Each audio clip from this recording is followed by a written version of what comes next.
Bonjour Sophie Binet, bonjour Patrick Martin. Alors j'ai discuté avec beaucoup de journalistes d'anciens, je crois que c'est la première fois qu'un président du MEDEF fait le choix de venir d'accepter l'invitation de la CGT à débattre au Forum social et l'humanité est ravie de ce débat. Je crois que dans le temps politique que nous vivons, de conflits, d'incertitudes, chacun dans leur rôle ces derniers temps, les partenaires, ce qu'on appelle les partenaires sociaux, les syndicats d'un côté le patronat de l'autre, des fois ont su prendre leurs responsabilités, ne serait-ce que pour dialoguer. On peut penser au sujet des négociations de la JCARCO, qui a été signé par un grand nombre par l'ensemble des organisations syndicales et patronales, alors que l'État voulait ponctionner dans les caisses. Pourtant, ces organisations ne se renient pas. À ce propos, le 1er octobre, 3 organisations syndicales, la CGT Solidaire, la FSU, lancent une journée de mobilisation interprofessionnelle pour abroger la réforme des retraites, obtenir les hausses de salaire, l'égalité femmes-hommes et la défense des services publics pour le jour de l'arrivée devant les députés du budget 2025. On le sait, face aux défis climatiques, les entreprises et en premier lieu ses salariés sont en proie à de lourdes mutations. D'ailleurs, ce lundi, dans son rapport sur la compétitivité de l'Union européenne, Mario Draghi, ancien responsable de la BCE, constatait un retard de notre continent dans le domaine de l'innovation. L'ancien président de la Banque centrale européenne pointe une lente agonie économique de l'Europe face à la montée en puissance de la Chine et des États-Unis. Il voit un défi existentiel avec une forme d'aveu. Le modèle économique et politique de l'Union européenne mène droit au mur. Alors, dans ce contexte, quelle entreprise pour demain? On va tenir une première partie sur le paritarisme et le dialogue social. Pour ceux qui ne connaissent pas le mot paritarisme, en fait, c'est un mode de gestion par les organismes de protection sociale sur la retraite complémentaire, la JCARCO et l'assurance chômage, avec pour principe de base que les représentants des travailleurs et des employés gèrent ensemble et à égalité les fonds issus des cotisations sociales. C'est un pilier de notre démocratie sociale. Patrick Martin, vous avez été élu à la tête du MEDEF en juillet 2023 sur une promesse de relancer ce paritarisme. Lors de votre rêve, vos universités de rentrée début septembre, vous avez déclaré « Je ne suis pas chaud pour un ménage à 3 avec l'État ». Qu'est-ce que vous vouliez dire par là? Je vais commencer par vous remercier de votre accueil. Je suis assez impressionné, pour tout vous dire. Que ça se produise à l'occasion des 120 ans de l'humanité, je pense que ça a une signification toute particulière. En réponse à votre question, redire d'abord à Sophie Binet qu'effectivement, moi je suis très attaché au paritarisme. Le paritarisme a 2 formes. Vous avez évoqué ce qu'on appelle le paritarisme de gestion, et je pense que les uns et les autres, on ne démérite pas en gérant les retraites complémentaires, en gérant les accidents du travail et les maladies professionnelles, en gérant autant qu'on nous laisse faire l'assurance chômage, et puis en gérant les groupes de protection sociale. Pardon d'insister sur ce point, tous les régimes que les partenaires sociaux gèrent sont équilibrés, voire excédentaires. C'est bien la démonstration qu'en responsabilité, en sachant négocier parfois âprement entre nous, on est à la hauteur de la situation. Puis il y a le paritarisme qu'on appelle de négociation, où là, disons les choses, et je ne vous apprends rien, on peut avoir des désaccords de fond. Mais je finis là-dessus en vous disant que, plus encore aujourd'hui, dans le panorama assez inquiétant de mon point de vue du pays, sur le plan politique, sur le plan sociétal, il me semble qu'il y a des fracturations qui sont inquiétantes. Il est important que les républicains que nous sommes assument leurs responsabilités et jusque dans la gestion de leurs contradictions ou de leurs oppositions, témoignent quand même de leur sens de l'intérêt général. Alors, dans cette même volonté de relance du paritarisme, Patrick Martin, vous plaidez pour un reset de la protection sociale. Vous affirmez que beaucoup de régimes ont été dénaturés. Qu'est-ce que vous vouliez dire? Ce que je veux dire par là, c'est que, en tout cas, c'est le point de vue du MEDEF que je représente ici, il faut qu'on prenne en compte, au-delà des négociations qui se doivent d'être, qui sont assez techniques et qui sont souvent dans l'immédiateté, il faut qu'on prenne en compte un certain nombre de tendances lourdes. Le modèle social sur lequel notre pays repose, qui est fondé sur la répartition, a donné d'excellents résultats, mais on se doit de prendre en compte la nécessité, me semble-t-il, c'est mon point de vue, je le risque ici, on se doit de prendre en compte la nécessité de produire plus, parce que c'est la génération de richesse qui, à travers les salaires en particulier, permet de financer ces régimes sociaux. On se doit de prendre en compte des évolutions encore plus lourdes, celles de notre démographie, et on se doit à partir de là de s'interroger au cas par cas sur le niveau de la protection sociale, mais plus fondamentalement sur le financement de la protection sociale, parce que sinon on s'expose finalement à de grands périls. Je rappelle simplement que quand ces régimes sociaux ont été mis en place, on avait de l'ordre de 5 cotisants pour un pensionné, tout régime confondu.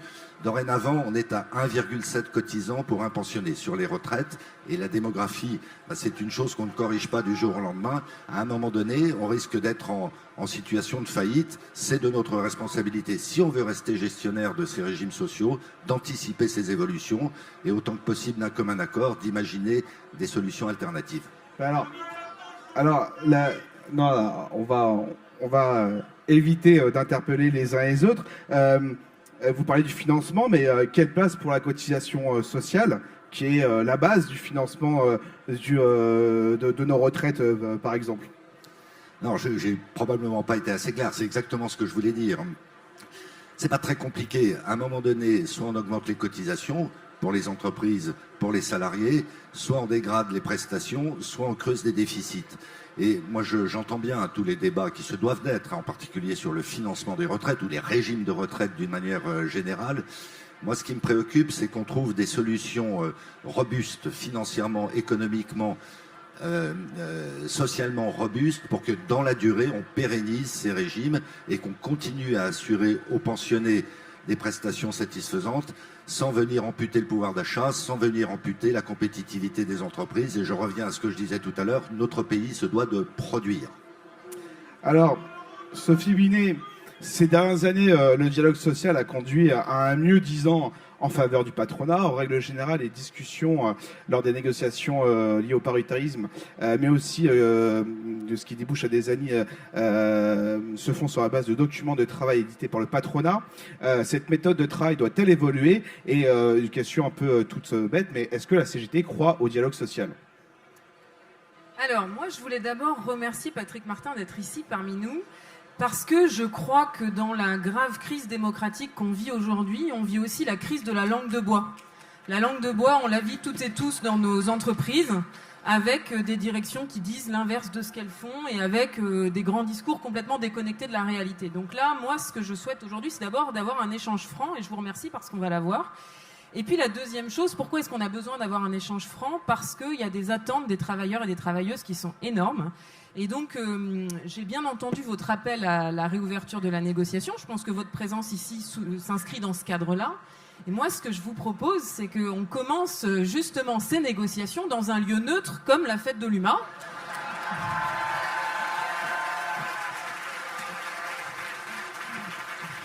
J'ai un stylo, donc c'est bon.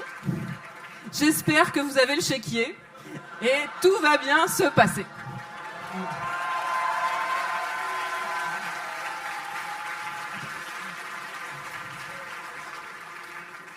Alors plus sérieusement, moi ce que je pense important à rappeler, c'est que la négociation collective, c'est une conquête sociale. Initialement, jusque dans les années 30, même 1936, il n'y avait pas de droit à la négociation collective parce qu'on était dans le mensonge selon lequel il y avait une égalité entre le travailleur et son patron et que c'était le travailleur qui pouvait négocier en direct avec le patron. Sauf qu'on sait qu'il y a une inégalité fondamentale entre celui qui possède les moyens de production et le travailleur. Et donc, c'est pour ça que la CGT s'est battue pour gagner des droits de négociation collective et des droits d'organisation collective des salariés face au patron. C'est comme ça qu'on gagne les premières conventions collectives en 1936 avec les conventions collectives, les augmentations de salaire, etc. Sauf que depuis 1936, et notamment depuis une période très récente, les lois travail de 2016 et les ordonnances Macron, on a eu ce qu'on appelle l'inversion de la hiérarchie des normes. C'est un peu technique comme terme, mais en fait c'est très important. Jusque-là, la négociation, c'était que du plus. quand on négociait dans l'entreprise, on pouvait avoir que du mieux par rapport aux droits qu'on avait dans la branche ou au niveau national. Quand on négociait dans la branche, on pouvait avoir que du mieux par rapport aux droits qu'on avait déjà au niveau national. Avec les ordonnances Macron et la loi travail, on a cassé ça. Et donc, on fait que dans la négociation d'entreprise et dans la négociation de branche, on peut avoir du moins 10 ans par rapport à ce qui existe dans la loi. Et donc, on place les syndicats, les représentants du personnel, dans une situation de pression, de chantage à l'emploi, et on permet qu'il y ait des accords de dumping social. Cette question-là, elle est centrale si on veut restaurer la négociation collective, la démocratie sociale. Nous, on ne dit pas à la CGT le dialogue social, parce que c'est un peu l'utopie selon laquelle il pourrait y avoir un dialogue apaisé en dehors des rapports de force. Il y a des rapports de force entre nous qui tiennent au fait que vous possédez les moyens de production, on a seulement notre force de travail.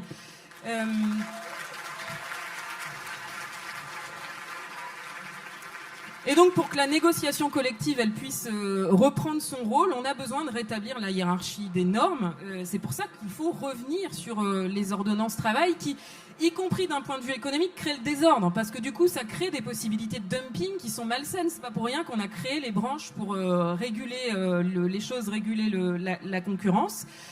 Et puis, reprendre la main sur la négociation collective, évidemment, sur la forme.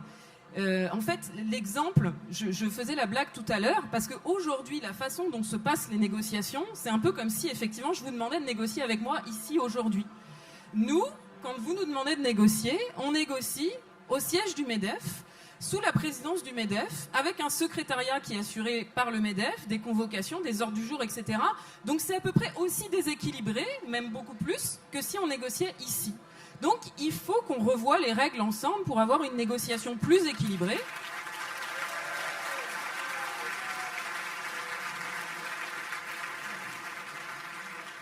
Par exemple, le CESE pourrait être un lieu neutre avec des présidences tournantes. On doit être à égalité, les organisations syndicales et les organisations patronales, dans la négociation. C'est quand même la moindre des choses. Et ça évitera d'avoir des accords moins disants. Et d'avoir l'enjeu pour nous, pour la négociation collective, on va en parler tout à l'heure sur la question de la transformation environnementale notamment, on a d'énormes enjeux dont il faut qu'on parle.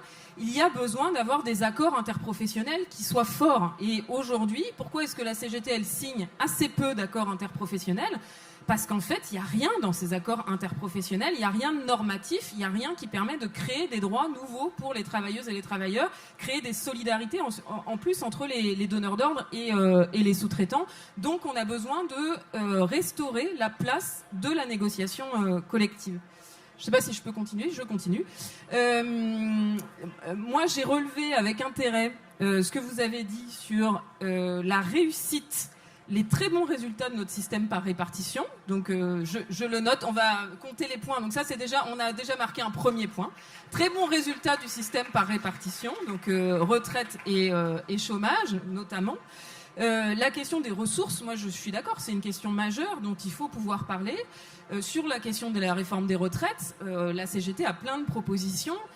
Et la première, c'est la question des exonérations de cotisations sociales. Il faut qu'on en parle.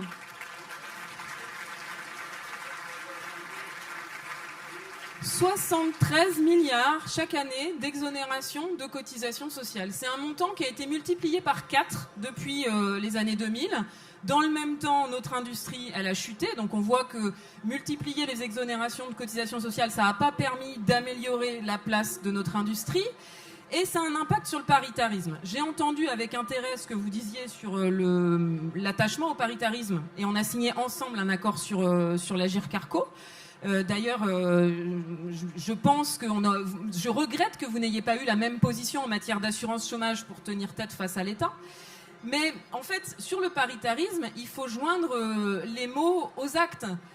Ce qu'on constate, c'est que quand on supprime les cotisations sociales, quand on met en place des exonérations de cotisations sociales, on permet à l'État de reprendre la main. C'est tout simple. Sur l'assurance chômage, pourquoi est-ce que l'État a pris la main pour imposer des réformes violentes ? Parce qu'ils ont supprimé une partie des cotisations et que du coup l'État se permet de dire ce qu'il va faire sur l'assurance chômage. C'est pareil en matière de formation professionnelle, où l'État a repris la main sur la formation professionnelle avec un cadre tripartite ou quadripartite. Donc, pour défendre le paritarisme, il faut défendre la cotisation sociale et mettre fin à ce système d'exonération de cotisation sociale qui d'abord coûte un pognon de dingue. Vous nous coûtez un pognon de dingue. Ensuite, n'a pas de résultat économique. Et troisièmement, a un impact d'un point de vue démocratique, puisque ça n'est plus nous qui décidons. Et quand même, sur les 20, 30, 40 dernières années, on a un glissement de nos prérogatives. Donc il faut qu'on s'inquiète. L'assurance chômage, l'État a repris les choses en main. La sécurité sociale, avec les projets de loi de financement de la sécurité sociale, c'est les parlementaires qui ont la main. Nous, on n'a plus notre mot à dire sur la question de l'assurance maladie, des retraites, etc. La formation professionnelle, pareil. Si on laisse filer les choses, ils vont continuer.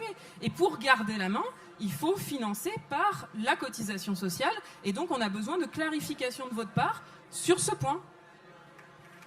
Alors, Patrick Martin, vous avez été longuement interpellé par Sophie Binet concernant les règles de négociation. Je voudrais donc vous faire agir sur ce que Sophie Binet a dit et également sur les lettres de cadrage qui sont de plus en plus souvent imposées par le gouvernement. Alors, je voudrais commencer par dire que le MEDEF, c'est 200 000 entreprises. L'effectif moyen d'une entreprise adhérente du MEDEF, c'est un peu moins de 50 salariés. Donc on a une très grande diversité en termes de taille d'entreprise, de secteur d'activité et d'implantation territoriale. En face de chacun de ces profils, je dirais, d'entreprise, on a des situations, y compris en matière de dialogue social, sur le plan de l'organisation légale et réglementaire, mais sur le plan de la pratique aussi. On a par voie de conséquence une grande diversité. Je voulais insister là-dessus pour que on ne s'imagine pas que le MEDEF ne représente que les grandes entreprises. Je me permets de dire, je sais à peu près quelle sera la réaction de la salle, heureusement que nous avons des grandes entreprises. Et ce n'est pas elles qui déméritent, me semble-t-il, le plus en termes de salaire et de régimes sociaux. Bien. Deuxième point, je voudrais apporter une précision quand même à ce qu'a dit Sophie Binet. Oui, le fait que des cotisations sociales aient été transférées à la fiscalité, en l'occurrence à la CSG, ça a contribué à dénaturer la gestion paritaire, en l'occurrence de l'assurance chômage. Je me permets donc de préciser qu'il y a 2 points de cotisation qui ont été transférés à la fiscalité, qui étaient 2 points de cotisation salariale. Il n'y a pas eu la moindre économie pour les entreprises dans cette affaire. Enfin, je reviens au sujet des aides sociales.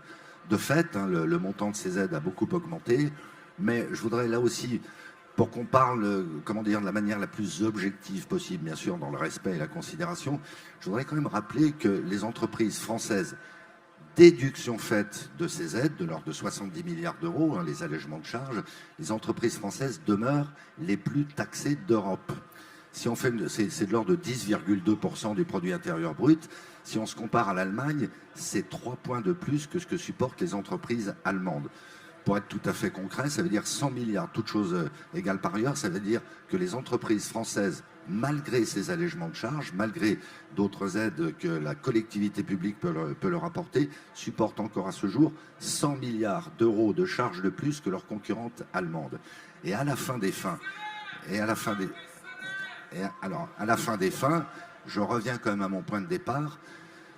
Nous, on est parfaitement conscients qu'il y a des sujets de pouvoir d'achat, notamment sur les bas salaires et sur certaines retraites.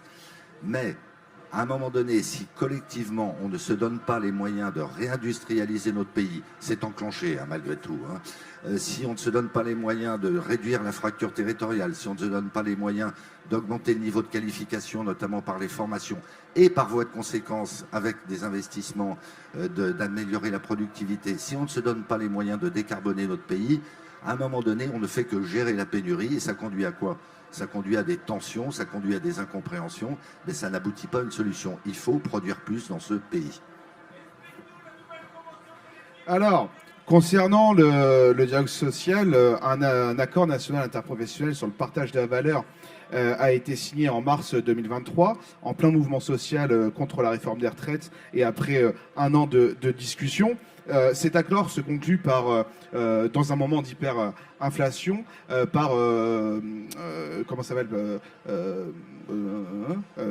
pardon. En gros, il n'y a pas d'augmentation de salaire, il y a des parts de rémunération liées au partage de la valeur dans l'entreprise, des participations salariales, développement des primes. Sophie Binet, la CGT était la seule organisation syndicale à ne pas avoir signé cette année. Pourquoi ? Écoutez, tout simplement, il faut voir ce qui s'est passé depuis cet accord. D'ailleurs, je me tourne vers Patrick Martin. Quel est le changement depuis cet accord ? Est-ce que les travailleuses et les travailleurs ont eu des augmentations de salaire depuis cet accord ? La réponse, vous la connaissez toutes et tous ici. Les seules augmentations de salaire qu'on a eues, c'est celles qu'on est allé arracher par la lutte. Et ce qui est très inquiétant, c'est que depuis 2020, on a une dégradation très forte du pouvoir d'achat de tous les salariés. Il y a un problème sur les bas salaires, mais il y a un problème en fait sur l'ensemble des salaires. Depuis 2020, les prix explosent, nos salaires ne suivent pas, donc ça veut dire une baisse de pouvoir d'achat. Cette baisse de pouvoir d'achat, on peut la quantifier. Sur la base du salaire médian, c'est 143 € par mois, en euros d'aujourd'hui, qu'on a perdu et qu'on devrait avoir si les salaires avaient continué à augmenter comme ils augmentaient avant.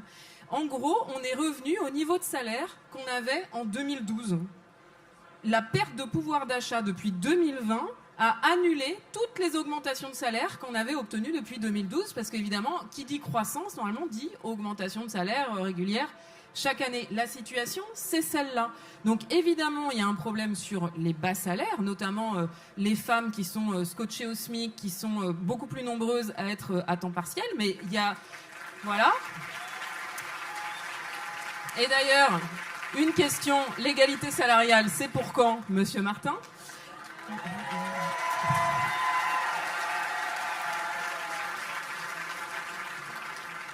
Et on a même chiffré à la CGT, si on faisait l'égalité salariale, ça permettrait de dégager au minimum 5 milliards de financement pour nos retraites. Et donc ça nous permettrait de financer notre système de retraite.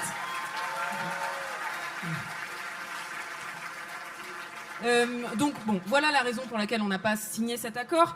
Moi, ce que je voulais relever par rapport au débat précédent, c'est que sur la négociation collective, je voulais qu'on échange sur la négociation interpro qu'il y a eu sur l'emploi des seniors, qui n'a pas abouti parce que le MEDEF a refusé de bouger face aux organisations syndicales qui s'étaient rassemblées pour poser 10 exigences.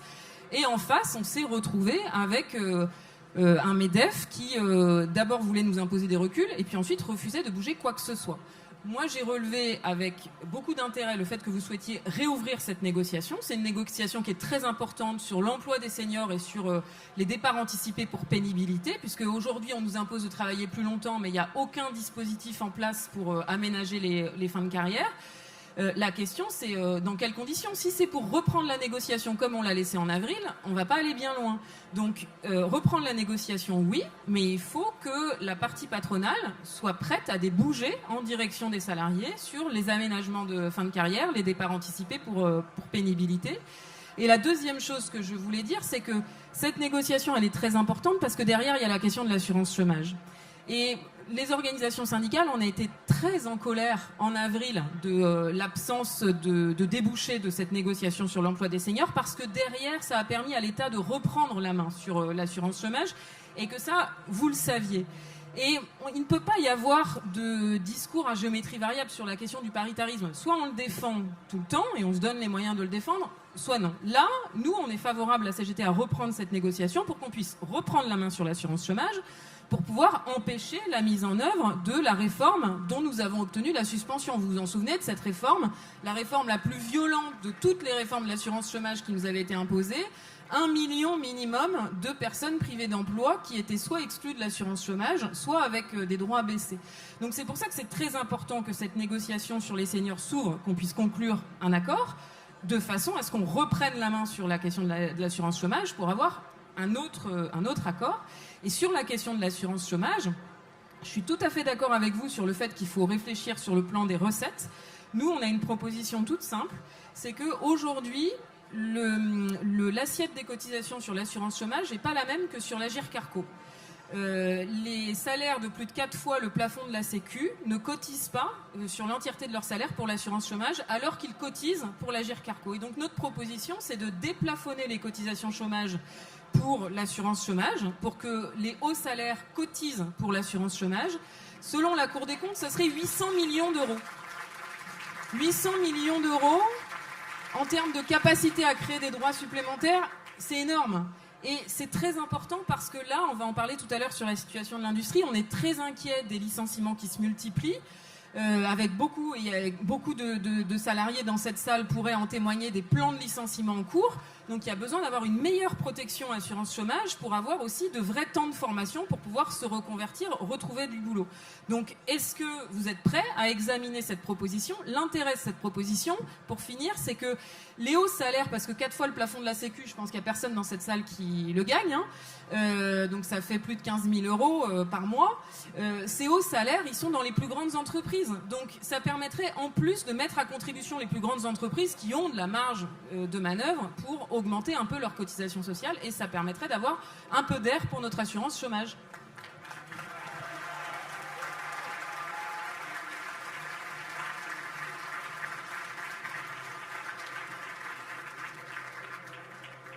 Bien, avec le talent qu'on lui connaît, Sophie Binet m'entreprend sur bon nombre de sujets. Je vais essayer de répondre dans l'ordre. Je voudrais d'abord là aussi risquer un correctif. Depuis 2012, c'est la date que vous citiez, le salaire médian a augmenté de 27%, l'inflation a augmenté de 16%.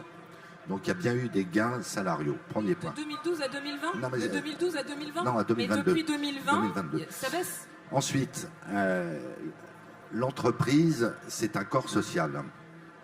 Sauf erreur de ma part, les entreprises ont elles-mêmes souffert de la crise sanitaire, de la crise énergétique et de l'inflation.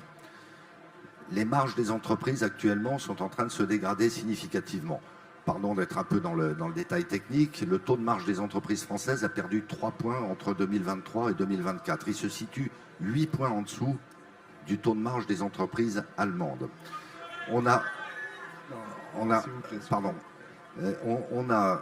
Je crois que les chiffres en attestent maintenant, on a des revalorisations salariales au titre de 2024 qui devraient être en moyenne, parce que les capacités des entreprises ne sont pas toujours les mêmes, qui devraient être en moyenne de l'ordre de 3,4%. Sauf erreur, on est sur une trajectoire d'inflation de 2%. Ça signifie quand même bien qu'il va y avoir en moyenne pour les salariés des gains de pouvoir d'achat. J'apporte une précision importante parce qu'on n'a pas exactement les mêmes champs d'action. Moi, je ne m'exprime que pour les entreprises privées. Je n'ai aucune légitimité à m'exprimer pour le secteur public, qui est important par ailleurs et dont on a besoin. Donc, moi, je corrige ce point-là. Je reviens à l'accord qu'on a signé avec certaines organisations syndicales sur le partage de la valeur. Son objet, c'était pas du tout les salaires. Mais oui. Tout à fait d'accord. C'est Mais pour ça qu'on l'a pas signé. Mais je vais y venir. J'en ai déjà touché un mot. Je vais y venir. Cet accord sur le partage de la valeur a été fondé sur quoi? Sur un diagnostic partagé avec en tout cas un certain nombre d'organisations syndicales, que dans la durée et jusque dans la période récente, le partage de la valeur en France, ça n'est absolument pas le cas dans d'autres pays.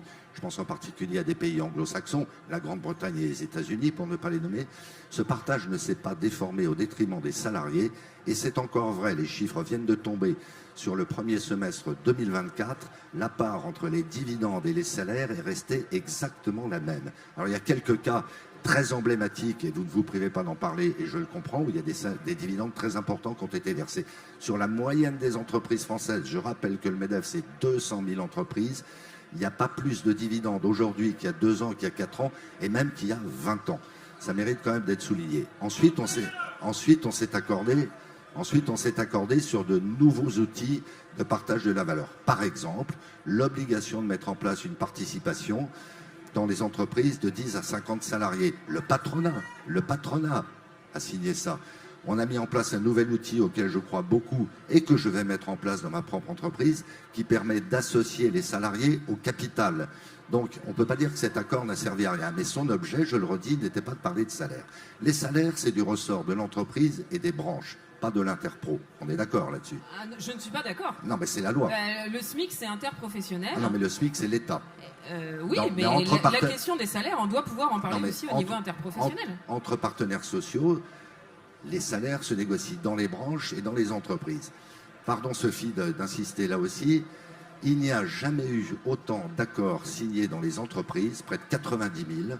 Certains d'ailleurs signés par la CGT, donc j'imagine dans un rapport de force. Moi, j'assume complètement cette notion de rapport de force.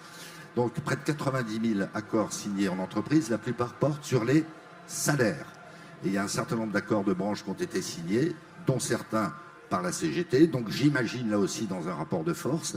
Donc on ne peut pas dire que c'est le désert des Tartares, le calme plat, le vide sidéral, ça n'est pas vrai. Les salaires en moyenne ont été revalorisés au-delà de l'inflation, le partage de la valeur ne s'est pas déformé, et le dialogue social, y compris sur les salaires, dans les branches et dans les entreprises, fonctionne. Il y a des cas, il y a bon nombre de cas nominatifs où ça n'est pas vrai, j'en suis parfaitement conscient. Charge à nous, je parle du MEDEF, de sensibiliser et stimuler les entreprises où ce dialogue social n'est pas de qualité. Non mais moi je ne suis pas du tout d'accord. Non mais par contre les camarades, je pense qu'il faut qu'on s'écoute et qu'on argumente. C'est très intéressant, c'est comme ça qu'on peut progresser pour combattre le capital. Je ne suis pas du tout d'accord sur la question de la déformation du partage de la valeur. Ça fait aussi partie des raisons pour lesquelles on n'a pas signé cet accord, c'est qu'à partir de la 10e ligne, on était en désaccord. La question, c'est avec quelle date on compare. Évidemment que si on compare depuis les années 2000, oui, il n'y a pas eu de déformation du partage de la valeur. Par contre, depuis 1980, là, il y a eu une énorme déformation du partage de la valeur au détriment du travail par rapport au capital. La France a le record européen du versement de dividendes pour les entreprises du CAC 40. En 2023, on est à 100 milliards de dividendes pour les entreprises du CAC 40. Et le sujet dont il faut qu'on parle, et peut-être que là-dessus on pourrait être d'accord, et en tout cas moi c'est un sujet qui m'intéresserait beaucoup de débattre, c'est que vous êtes patron d'une ETI, donc une entreprise de 1000 salariés, et donc, vous savez que la situation elle est complètement différente entre les grandes entreprises, les moyennes et les petites. Et donc, il faut qu'on puisse discuter de la situation des petites et moyennes entreprises. Mais c'est pas possible que toutes les aides publiques soient captées par les grandes entreprises et que les grandes entreprises écrasent le partage de la valeur en France, parce que c'est ce qui se passe. On a besoin d'un MEDEF qui défende vraiment ses adhérents, à savoir les petites entreprises.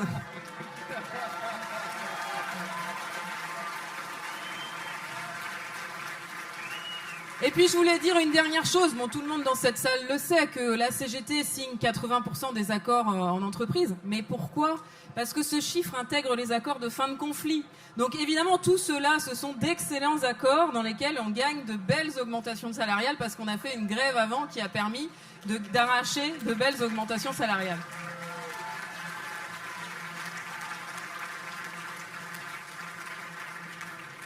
Non, Sophie, on ne peut pas dire que les 90 000 accords qui sont signés en entreprise portent essentiellement sur des fins de conflit. Ça n'est pas vrai. Non, pas essentiellement, mais ça les intègre. Voilà, ça les intègre.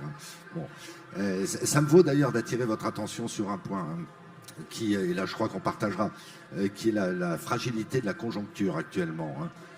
Le patronat gère un régime qui s'appelle l'AGS, l'Association de garantie des salaires, que les entreprises financent intégralement. On a une explosion des faillites. On a battu sur le mois de juillet le record historique de faillites en France, 5800 faillites. Beaucoup de toutes petites entreprises, mais progressivement des entreprises plus importantes, de manière caricaturale dans le bâtiment et dans le transport routier.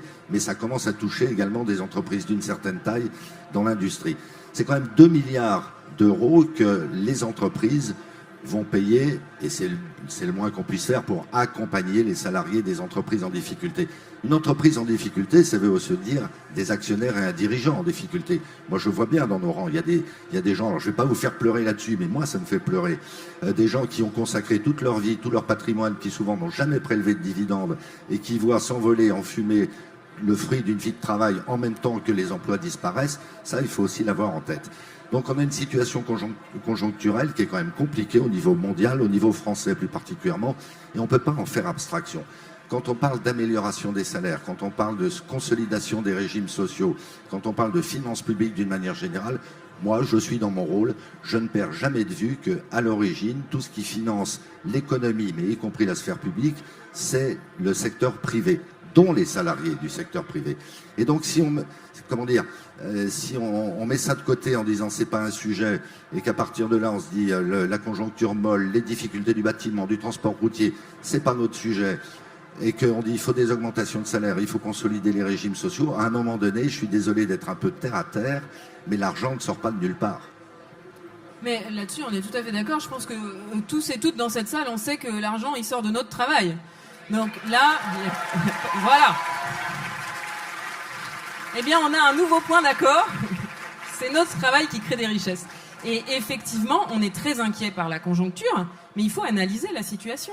Ça fait 7 ans, et ça fait, on peut même dire quasiment 12 ans si on intègre le quinquennat de François Hollande, qu'on a une politique de l'offre. Une politique de l'offre qui est très coûteuse pour les finances publiques, avec maintenant 170 milliards d'aides, entre 170 et même on peut dire 220 milliards, ça dépend comment on compte, d'aides fiscales et sociales pour les grandes entreprises. Donc on a parlé tout à l'heure des exonérations de cotisations sociales, mais il y a plein d'aides fiscales, du type par exemple le crédit impôt recherche. Je ne sais pas s'il y a des camarades de Sanofi dans la salle.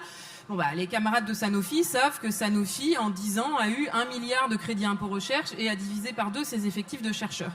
Donc on a une politique de l'offre qui a constitué à dire il faut soutenir les entreprises pour qu'elles puissent créer de la valeur. Et aujourd'hui, la situation économique, elle est catastrophique. Je suis d'accord avec vous sur ce point. Le secteur du logement, ça va très mal. Notre industrie, elle va très mal. Les camarades de Verre et Céramique me disaient il y a quelques jours que le tissu productif, l'outil productif dans le secteur du verre est à l'arrêt à 50%. Il y a 50% des usines qui ne tournent pas. Donc il y a une situation qui est très inquiétante avec beaucoup de plans sociaux qui vont sortir dans les prochains jours. Il faut changer de politique économique et sociale. La politique de l'offre ne fonctionne pas. Il faut avoir une politique de relance. Augmenter les salaires, c'est de la consommation en plus, de la croissance en plus. Et c'est aussi un levier de croissance économique. Et puis, il faut que ces aides, elles soient conditionnées, ciblées sur les entreprises qui en ont besoin, les plus petites, celles qui sont exposées à la concurrence. Et surtout, qu'on ait des objectifs citoyens. Par exemple, il y a un enjeu environnemental central.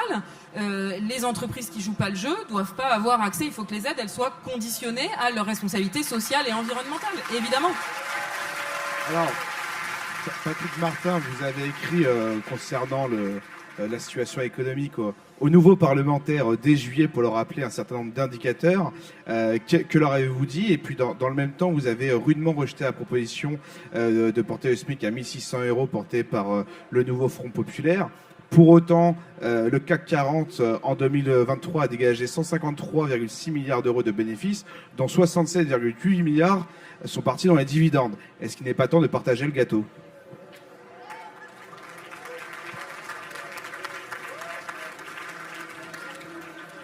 Je voudrais juste commencer par un petit correctif sur Sanofi, parce que moi, j'aime pas bien qu'on stigmatise un tel ou un tel, une personne ou une entreprise. Combien Sanofi investit annuellement en recherche et développement en France? 2,5 milliards. Combien Sanofi touche de crédit d'impôt recherche? 100 millions. C'est énorme, 100 millions. Enfin, si on a en tête que Sanofi réalise 4,5% de son chiffre d'affaires en France, pour autant, il y a 25% de ses salariés en recherche et développement et consacrent un tiers de ses dépenses de recherche et développement en France, on a quand même, sur la base de chiffres, la démonstration que ce crédit d'impôt recherche est utile. Et à nouveau, moi je pense que accabler telle ou telle entreprise, y compris pour ses salariés, c'est pas forcément une bonne solution.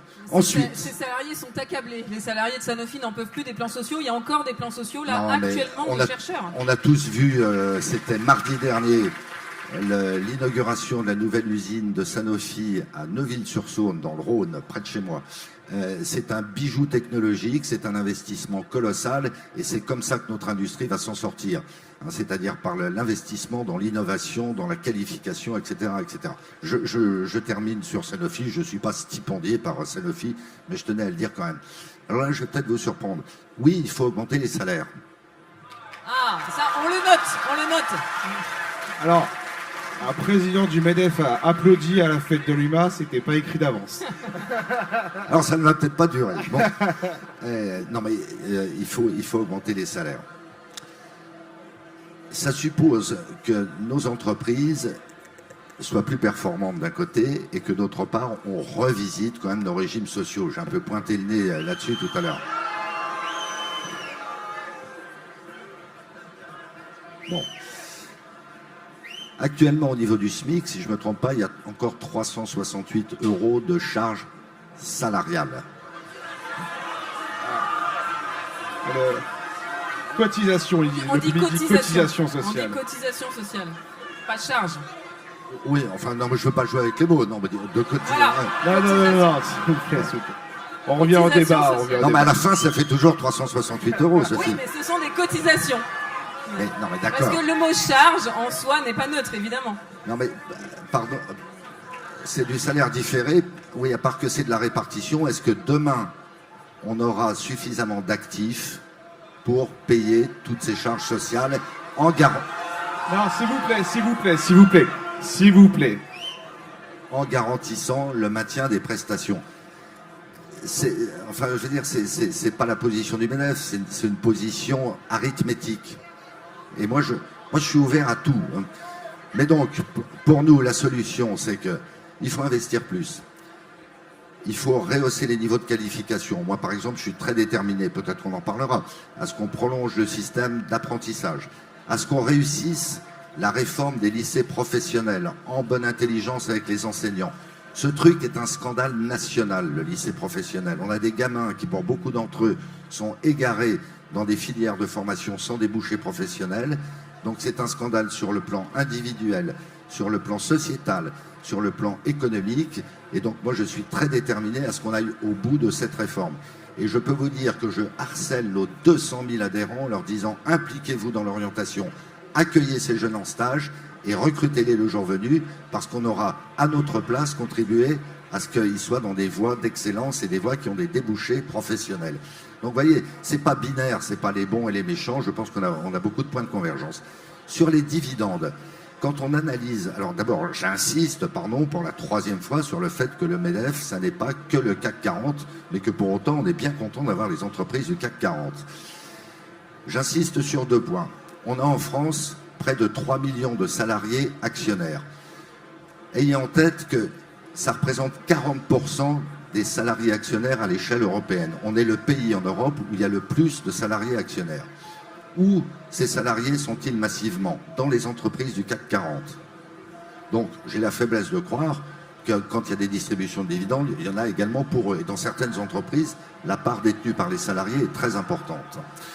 Ensuite, où les bénéfices de ces entreprises sont-ils réalisés? Il y a un cas d'école qui est Total. Les bénéfices de Total ne sont pas réalisés en France. Mais c'est vrai de beaucoup d'autres entreprises. Et tant mieux que nos entreprises françaises, parce que ça tracte la richesse en France, l'emploi en France, l'innovation en France. Nos grandes entreprises du CAC 40, pour la plupart d'entre elles, en sont là, sont des champions mondiaux parce qu'elles se sont projetées à travers le monde et qu'elles gagnent plus d'argent aux États-Unis, en Chine ou je ne sais où qu'en France. Donc, les accabler en France, ça réglera absolument pas le problème. Leurs bénéfices sont essentiellement faits ailleurs et je le déplore. C'est quand même bien la démonstration que l'équipe de France de l'économie n'est pas suffisamment performante à ce jour. C'est ce à quoi on doit remédier. Pourquoi ces entreprises distribuent-elles des dividendes? Elles distribuent ces dividendes parce qu'elles n'ont pas suffisamment d'opportunités d'investissement. Et donc, il nous appartient de réunir... Ah oui. Attendez, là, il y a un point qu'il faut... Comment ça, pas suffisamment d'opportunités d'investissement? Ouais. Comment ça? Mais parce que les décisions publiques, prenons le cas de l'énergie. Moi, j'assume, peut-être que ça va provoquer un tollé. Par exemple, je suis un nucléariste. Ça fait combien de temps qu'on a laissé dépérir la filière nucléaire? Et une fois... sous la pression des événements, que enfin le politique a pris conscience que le nucléaire, c'était quand même un instrument de compétitivité et de souveraineté, il a été décidé de relancer le nucléaire. Ça fait 3 ans qu'on en parle. On en est où? Il y a 100 000 emplois à créer dans la filière nucléaire, des emplois en moyenne des cas très qualifiés. On en est où?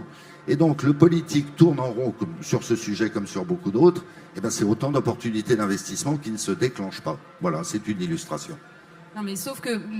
Pardon, et c'est 100 milliards d'euros d'investissement. Ah oui, non, mais moi, je suis d'accord sur le fait qu'il y a des annonces qui ne sont pas suivies d'effets sur les investissements, mais le problème, c'est que les investissements, ça peut pas être que des investissements publics dans les infrastructures et pas d'investissements privés. Et le problème, c'est que, par exemple, si on repart de la recherche sur le crédit impôt recherche, donc on a un crédit impôt recherche qui nous coûte 7 milliards, et derrière, la France, qui est un des pays qui a le moins de dépenses de R&D. On est en train de se faire complètement doubler par l'Allemagne, les États-Unis, même la Chine a plus de R&D que la France. Et donc nos grands groupes prennent le crédit impôt recherche, mais n'investissent pas dans la recherche. Et le problème, c'est parce qu'ils préfèrent distribuer des dividendes que d'augmenter nos salaires ou d'investir. Il est là le souci. Et le point sur lequel je vous rejoins, c'est le point sur la question de l'internationalisation des grands groupes du CAC 40. Parce que on a en France les entreprises les plus internationalisées. On est beaucoup plus internationalisé que l'Allemagne, même je pense la Grande-Bretagne. Et le problème, c'est que ces entreprises du CAC 40 n'en ont plus rien à faire de l'emploi en France. On le vit en matière d'automobile. Je pense qu'il y a des camarades de l'automobile ici. L'UIMM nous a annoncé 80 000 emplois supprimés à horizon 2030. Donc en 5 ans, on va supprimer encore 80 000 emplois dans l'automobile alors qu'on a déjà supprimé des dizaines de milliers. Qui est-ce qui les supprime, ces emplois ? C'est d'abord dans la sous-traitance que ça se fait parce que les donneurs d'ordre se désengagent et imposent des fermetures violentes. Par exemple, toutes nos fonderies sont en train de fermer. Par exemple, MA France, donc la dernière usine, je pense qu'ils sont par là, de production automobile à Aulnay-sous-Bois. Le donneur d'ordre exclusif, c'est Stellantis. Et donc là, MA France, ça fait 6 mois qu'ils sont en grève et pour se battre pour trouver un repreneur. Et le problème, c'est que nos grands constructeurs automobiles, nos grands champions Renault et Stellantis ne jouent plus du tout le jeu de l'emploi en France, alors que d'autres constructeurs aux États-Unis ou au Japon, ils n'ont pas du tout le même fonctionnement, la même stratégie. Nissan, donc qui est allié avec Renault en France. Au Japon, Nissan produit un véhicule électrique qui est produit au Japon et qui est vendu au Japon à 15 000 €.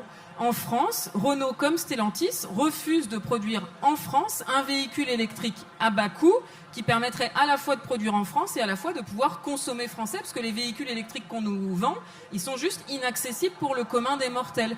Donc la question sur l'industrie, pourquoi est-ce que notre industrie va mal ?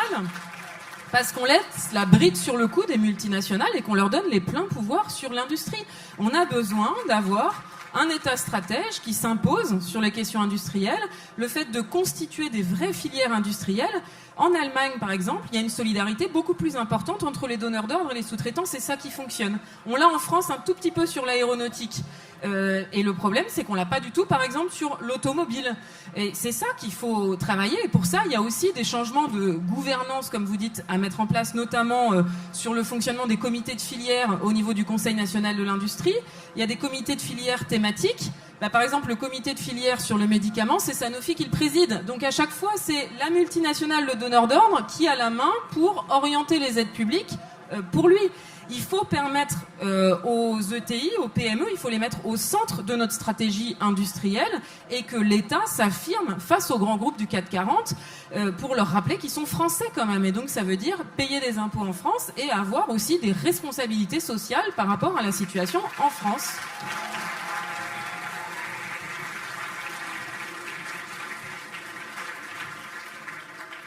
Alors Sophie, j'allais dire à mon corps défendant ou en souffrant dans ma chair, je partage une partie de l'analyse puisque ma propre entreprise fournit un certain nombre de ces secteurs et j'ai vu en particulier le dépérissement de l'industrie automobile française. Il faut faire attention, c'est un phénomène assez européen. Quand on observe, et singulièrement dans l'automobile, ce qui se passe en Allemagne, y compris ces derniers jours chez Volkswagen, c'est pas aussi simple que ça. Quand on regarde ce qui se passe dans la chimie, je rappelle que Bayer, qui est le numéro 1 mondial de la chimie, allemand bien sûr, avait décidé de 10 milliards d'euros d'investissement dans son fief, dans son berceau natal de Ludwigshafen. Ces 10 milliards d'euros, ils les ont annulés pour les investir où ? Aux États-Unis et en Chine. Donc, bien sûr qu'il faut appréhender les filières, ou les entreprises d'ailleurs, d'un secteur d'activité à l'autre, mais il faut s'interroger aussi sur les fondamentaux de la compétitivité. Qu'est-ce qu'il y a derrière ces décisions qui peuvent être pénalisantes pour notre territoire, pour nos emplois, pour un certain nombre d'entreprises sous-traitantes ou prestataires ? Il y a des gros enjeux de prix de l'énergie. J'en reviens à ça, il y a un enjeu massif de prix de l'énergie. Moi, je sais, parce que vous le vivez pour un certain nombre d'entre vous, qu'il y a des chimistes qui aujourd'hui sont incapables d'être compétitifs par rapport à ce que leurs concurrents américains ou leurs propres usines américaines sont capables de sortir, parce qu'il y a quoi ? Il y a un prix de l'énergie qui est encore à ce jour 3 fois inférieur à celui auquel on accède en France. Et par ailleurs, pour le coup, il y a des subventions qui sont massives. Le programme Inflation Reduction Act, c'était au départ 370 milliards de dollars. Ils sont d'ores et déjà à 1000 milliards de dollars. Alors quand on parle des aides qui sont consenties aux entreprises françaises, dans un monde ouvert, il faut les comparer aux aides qui sont consenties dans d'autres pays. D'une certaine manière, assez dissimulées, mais quand même en Chine, au bénéfice de l'industrie du photovoltaïque, du véhicule électrique, de l'éolien, etc., de manière ouverte aux États-Unis, avec ces programmes de subvention, je le redis, massifs. États-Unis, 1000 milliards de dollars pour l'Inflation Reduction Act, 1000 milliards de dollars pour le Digital Act, pour doper encore les majors américains du digital, et 1000 milliards de dollars pour remettre à niveau les infrastructures.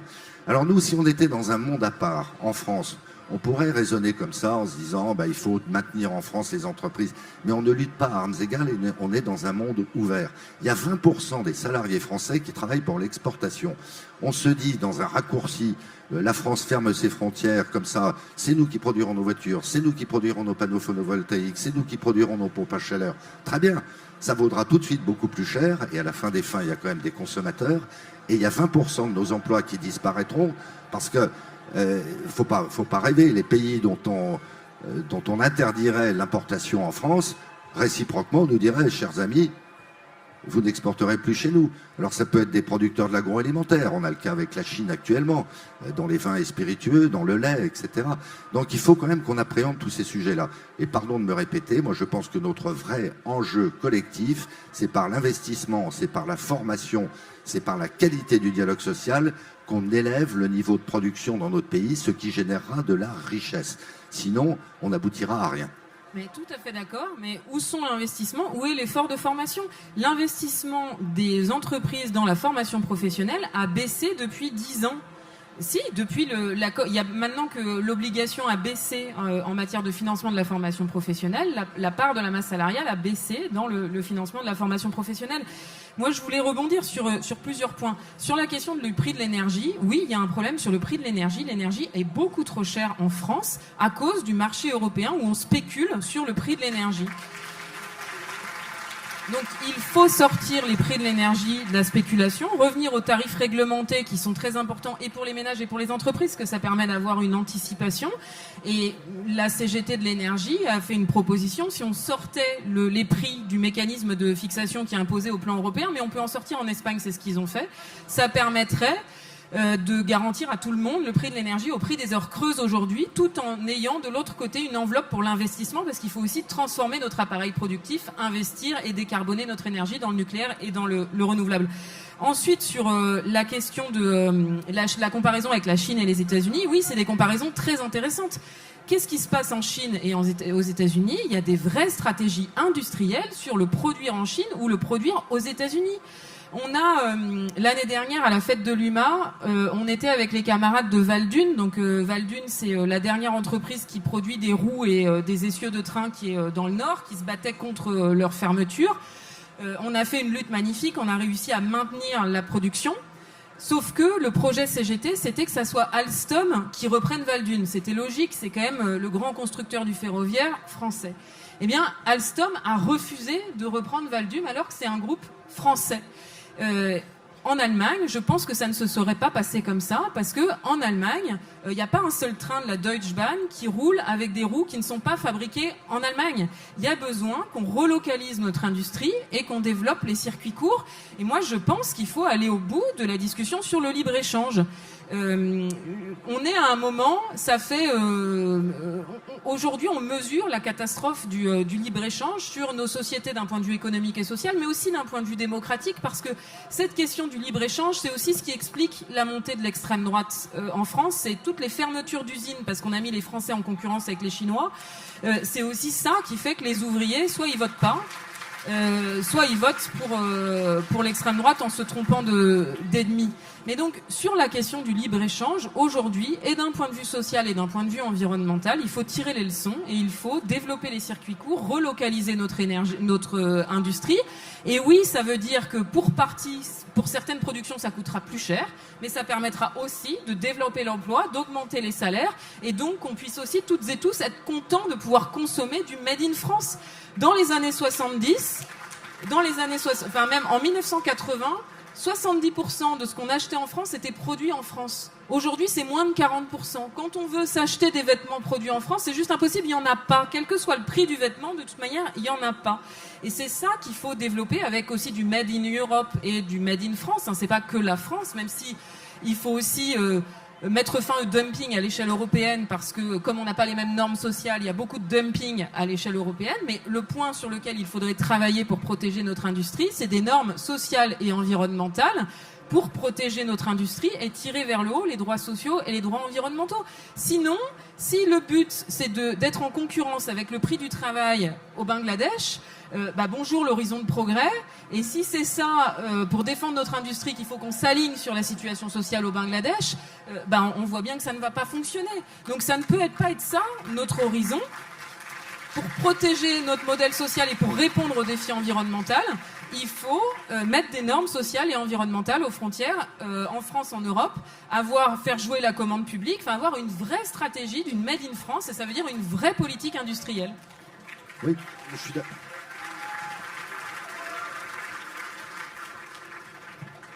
Je suis d'accord, mais il faut à un moment donné qu'on se mette d'accord avec nous-mêmes. Je m'explique. On est producteur et on est consommateur. Personne n'est obligé d'acheter des produits d'origine chinoise, indienne, bengali, j'en sais rien. Non, mais personne n'est obligé de le faire. Bah si. Non. Si. Mais non. À un moment donné, il faut notre pays a fait de longue date, et l'Europe qui est en train de changer de pied un petit peu, et je dois dire que le MEDEF l'y a encouragé. Notre pays et notre continent ont privilégié le consommateur depuis des décennies, en interdisant certaines concentrations, typiquement entre Alstom et Siemens. Je ne dis pas que c'était une bonne chose, je ne connais pas le fond du dossier, mais ça s'est produit entre SEB entre SEB et Moulinex, ça s'est fait. Mais par exemple entre Legrand et Schneider. Ensuite, en ouvrant tout grand les portes de l'Europe, mais en ne s'étant pas dotée elle-même, l'Europe, de champions industriels, et ainsi de suite. À un moment donné, il ne faut pas s'étonner que notre tissu productif ait dépéri, et que par ailleurs, parce que ça provoquait des baisses de prix à travers des importations de pays low cost, la consommation se soit orientée vers ces produits. Ça s'est traduit par quoi? Ça s'est traduit par le fait que notre balance commerciale, qui était équilibrée au début des années 80, est maintenant lourdement déficitaire. Ça s'est traduit par le fait qu'on a des territoires entiers, et je parle d'expérience, parce que je suis quand même industriel, provincial, etc., etc. Des territoires entiers qui se sont effondrés avec des conséquences politiques. J'en suis parfaitement conscient, et c'est très grave. Et donc, à un moment donné, si on veut se redonner de la puissance, j'assume complètement ce terme-là au niveau européen, au niveau français, oui, il faut imposer des standards sociaux, environnementaux, qui nous permettent de lutter à armes égales avec les pays qui nous inondent d'importations, d'exportations venant de chez eux à ce jour. Mais ça suppose aussi qu'on se remette à niveau en termes de compétitivité. Et c'est là qu'on a un point de désaccord. Alors, on a 2 points de désaccord. Le premier, c'est que c'est pas vrai qu'on peut acheter du Made in France. C'est pas vrai. Quand on gagne le SMIC, quand on gagne même le salaire médian, on ne peut pas acheter du Made in France. Et par ailleurs, c'est aussi pas vrai parce que sur plein de produits, il n'y en a pas du Made in France. Le textile, même pour celles et ceux, pas dans cette salle, mais qui peuvent acheter du luxe, mais le luxe n'est même plus produit en France. Les prototypes sont faits en France et le reste est délocalisé. Il est là le problème, c'est que notre industrie a été tellement cassée qu'il n'y a presque plus de Made in France. Je prenais l'exemple de l'automobile. La CGT, elle veut produire du Made in France pour pouvoir le consommer en France. On a une proposition, un véhicule électrique qui serait produit en France et qu'on pourrait vendre à 15 000 €. Cette proposition... On fait un appel aux financeurs parce qu'il nous faut un tour de table. Le problème, c'est que les idées, on les a, l'argent, beaucoup moins. Voilà. Ça, c'est toujours le souci. Et la deuxième chose, c'est que cette proposition, les grands constructeurs l'ont. C'est des ingénieurs de Renault et de Stellantis qui l'ont construite. Ils le font au Japon, à Nissan. Ils produisent un véhicule électrique à 15 000 €, produit au Japon, vendu aux consommateurs japonais. Aujourd'hui, on ne peut pas rouler en électrique parce que les voitures électriques, elles sont inaccessibles pour nous. C'est aussi ça. Les contradictions entre le social et l'environnemental, c'est ça. C'est qu'on est doublement perdant. D'abord, on est perdant parce que c'est nos emplois qui sont détruits au prétexte de la transition environnementale. Parce que les constructeurs automobiles expliquent que c'est à cause de l'électrique qu'ils suppriment les emplois emplois, ce qui est faux, c'est pour augmenter leurs marges qu'ils suppriment les emplois. Et ensuite, on est perdant parce qu'on ne peut pas, nous, s'équiper de véhicules décarbonés parce qu'ils sont inaccessibles pour nous. Donc il faut travailler pour résoudre ces deux contradictions. Et ce qui se passe à l'étranger, au Japon et même aux États-Unis, montre qu'on peut produire dans le pays des véhicules à bas coût, mais ça nécessite de changer les modèles. Et oui, ça veut dire que c'est des véhicules plus petits, plus économes en énergie. Notre projet, les 15 000 €, c'est la 4L de l'électrique. Et je pense que c'est bien, d'un point de vue environnemental, d'aussi rouler dans des plus petites voitures, avec des moteurs qui vont moins vite. On peut ralentir aussi. Et qui consommeront moins en batterie, puisque les batteries sont très polluantes. Oui, je suis un peu plus nuancé sur les conséquences industrielles de certaines options. Je ne sais pas si parmi vous, certains travaillent par exemple dans l'industrie du décolletage en Haute-Savoie, dans la vallée de l'Arve. Dans une voiture électrique, il y a 80% de pièces mécaniques de moins que dans une voiture thermique. Tout à fait. Donc il y a quand même des effets de bord, je dirais, y compris sociaux, qu'il faut quand même prendre en compte. Mais moi, je suis d'accord avec tout ça. Mais ça suppose qu'on soit compétitif. Soit on ferme complètement les frontières, avec les conséquences que j'ai indiquées tout à l'heure, dont une inflation, parce que ce qui est vrai sur le véhicule électrique n'est pas vrai d'une manière générale. Il y a des produits qu'on ne saura jamais faire de manière compétitive. On ne sait plus les faire. On ne sait plus les faire. Nous, on sait, enfin, on a les savoir-faire, ils étaient là, il faut développer la formation professionnelle. On ne peut pas revenir 80 ans en arrière, à une époque où la France était autonome effectivement à 85-90%. On ne sait plus faire. Mais ce qu'il faut, c'est qu'on investisse au contraire dans l'innovation, dans la recherche-développement, qu'on ait des innovations de rupture. L'usine que j'ai inaugurée mardi dernier à Roanne, c'est exactement ça. C'est un top mondial dans la santé, dans la robotique. Et là, on a une voie d'avenir. Vouloir absolument faire revenir en France, sauf quand il y a un enjeu de souveraineté, c'est la grosse nuance. Hein. Sauf quand il y a un enjeu de souveraineté. Les enjeux de souveraineté, même sur les masques, on les a eus en fait. Donc même sur des détails. Non, mais ce qu'il faut, c'est qu'en France, on arrête de vouloir laver plus blanc que blanc. On a saboté notre industrie agroalimentaire. Enfin, c'est quand même pas très compliqué. On a une filière d'excellence. On a un pays qui, sur le plan agricole, est incroyablement doué. On a maintenant une balance commerciale déficitaire sur l'agroalimentaire. Pourquoi ? Parce qu'on s'applique à nous-mêmes de manière très scrupuleuse un certain nombre de standards que, y compris nos voisins européens, ne respectent pas. Donc à un moment donné, il faut se donner les moyens de ses ambitions. Il faut que notre industrie agroalimentaire regagne en productivité. Il faut qu'on soit plus réaliste dans l'application des normes. Il faut qu'on arrête de courir après des normes qui n'en finissent pas d'asphyxier un certain nombre de secteurs d'activité. Et voilà, et là, les conditions de la réussite seront réunies. Mais on ne créera pas d'emplois, on n'investira pas si on ne gagne pas en productivité et en rentabilité. Le chiffre qui a été donné par Enrico Letta, qui a été confirmé par Mario Draghi, vous le citiez, hein, comme quoi il y a 300 milliards de capitaux européens qui partent aux États-Unis tous les ans. C'est pas les capitaux de Bernard Arnault prioritairement. Il ne les a pas, les 300 milliards, quoi qu'il les a peut-être. Bon, essentiellement, c'est l'argent de l'épargne des Européens. Pourquoi cet argent va aux États-Unis ? Pas parce qu'ils adorent les États-Unis, pas parce qu'ils ont peur de l'Europe et de l'avenir de l'Europe, mais tout simplement parce qu'aux États-Unis, y compris le petit épargnant, a une meilleure rentabilité. C'est terrible que cet argent parte aux États-Unis. 6 000 milliards d'euros d'épargne européenne investis aux États-Unis. Pour une raison bien simple, ils ont un cadre fiscal qui est plus attractif, y compris pour les petits épargnants, et ils ont des coûts de production qui sont inférieurs. Et enfin, ils ont pris des mesures, mais ça s'appelle les États-Unis. C'est une puissance qu'à elle seule, la France n'a pas. Ils ont pris des mesures protectionnistes, pour appeler les choses par leur nom, qui font qu'ils défendent dorénavant contre la Chine, prioritairement, leur industrie, mieux qu'ils l'ont fait dans le passé. Mais voilà, il n'y a pas une seule solution, c'est pas en se disant on va réindustrialiser à tout prix sans s'en donner les moyens qu'on réussira à réindustrialiser. Non mais juste, je pense qu'il y a une chose qu'il faut qu'on précise, c'est la définition de la compétitivité.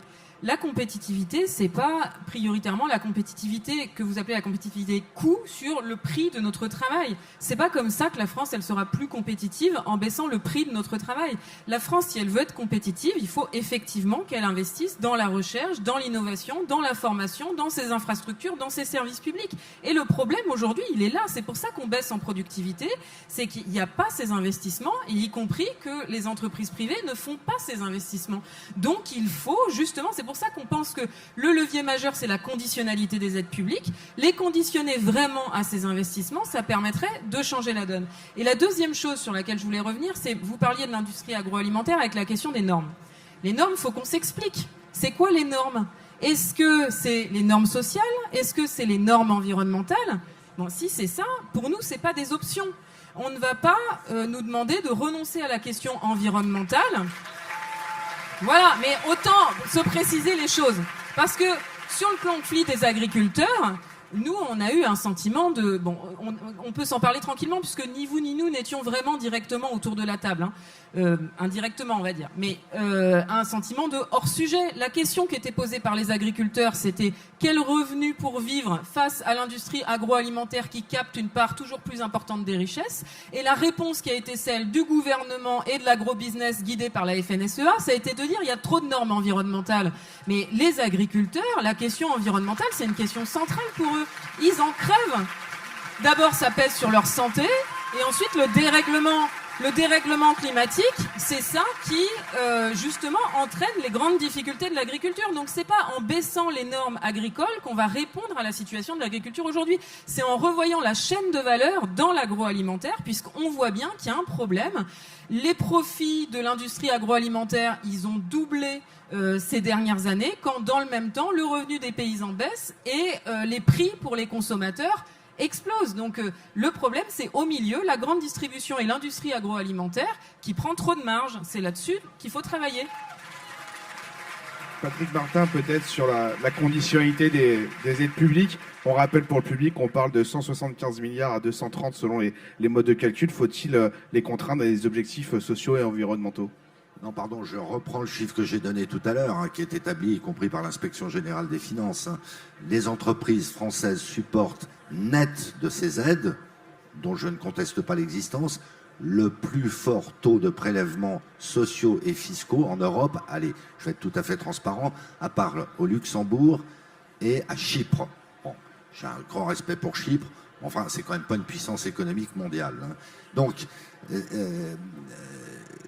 moi, je suis tout à fait d'accord. D'ailleurs, je l'ai déjà dit. On remet tout à plat. On remet tout à plat. Plus €1 d'aide aux entreprises, ok, mais on baisse la due concurrence, voire au-delà, les charges fiscales et sociales qu'elles supportent. On ne peut pas lutter, on ne peut pas défendre notre industrie agroalimentaire, on ne peut pas défendre notre industrie automobile, on ne peut pas, d'une manière générale, défendre nos entreprises et leurs emplois si on ne lutte pas à armes égales, déjà pour commencer avec nos concurrents européens. Je ne suis pas du tout en train de parler des salaires au Bangladesh, évidemment non. Donc, si on n'a pas ça en tête, le débat est quand même un peu faussé. À nouveau, moi je dis, ok, supprimons toutes les aides aux entreprises. Allons-y. Eh bien, parfait. On peut rajouter un point de plus sur notre liste. Bon.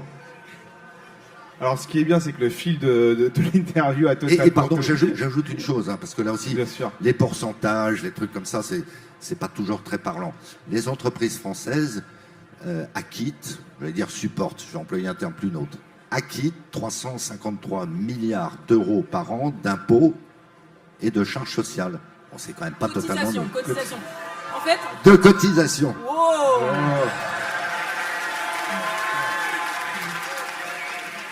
Un point supplémentaire. Peut-être un mot sur le financement de la transition écologique. L'année dernière, le chef de l'État avait commandé un rapport écrit par Pisani-Ferry qui préconise de taxer de 10% les ménages les plus aisés et de consacrer 2 points du PIB au financement de la transition écologique. Faut-il financer cet effort par de nouveaux impôts ou par des choix budgétaires différents? La question s'adresse à vous deux. C'est un enjeu central parce que si on n'anticipe pas la transition environnementale, on court à la catastrophe. Et évidemment, la transition environnementale, elle va coûter cher.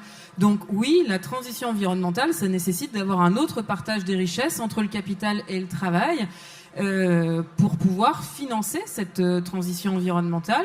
Le problème en France, c'est que le travail paye moins que la rente. C'est ça qu'il faut rétablir. Et donc, il faut aller chercher l'argent là où il est. Et peut-être pour être plus concrète sur le financement, pour revenir encore sur les aides publiques aux entreprises, c'est un vrai levier. France 2030, c'est 35 milliards, si je ne me trompe pas, d'aides à l'investissement des entreprises. Par exemple, une entreprise qui s'appelle ArcelorMittal, donc les camarades de la métallurgie connaissent bien, a touché quasiment 1 milliard d'euros de France 2030 pour décarboner son site de Dunkerque. Donc oui, la décarbonation, ça coûte cher. Est-ce que Arcelor avait besoin d'1 milliard d'argent public pour se décarboner? Bon, on peut s'interroger. Mais le problème, c'est surtout que là, d'après nos informations, dans quelques jours, Arcelor risque d'annoncer la fermeture de son site de Fos. Il ne faut pas se moquer du monde. Ils ont eu 1 milliard à Dunkerque et là, ils vont fermer leur site de Fos. Donc, la conditionnalité des aides publiques, c'est juste indispensable. C'est notre argent, les aides publiques. C'est notre argent. Oui. Et le problème, c'est qu'avec son 1 milliard d'euros d'aide publique, Arcelor va payer le PSE de Fos pour fermer son site de Fos. C'est pas acceptable. Non, alors, moi, ça me désole, si ça se confirme, que ce projet de décarbonation du site des sites d'ailleurs de Dunkerque et de Fos ne se concrétise pas. Celui de Dunkerque se concrétise. Là, Ouais, le problème, il est sur Fos. L'explication principale, elle est où? C'est que le coût de l'énergie en Europe disqualifie Arcelor par rapport notamment aux Chinois. Quand on voit comme les Chinois submergent le marché mondial, mais surtout européen de l'acier, c'est un sujet que je connais par cœur, parce que les Chinois sont en surcapacité flagrante de production avec leurs aciéries. C'est ça le vrai sujet. À la fin, il y a des clients d'Arcelor qui veulent pas payer plus cher. Quand j'évoquais tout à l'heure les consommateurs, ben voilà, on en a la démonstration. Deuxième point, le milliard n'a pas été versé. Le milliard, il est par construction, il est même contractuellement conditionné à l'investissement dans la décarbonation de ce site-là.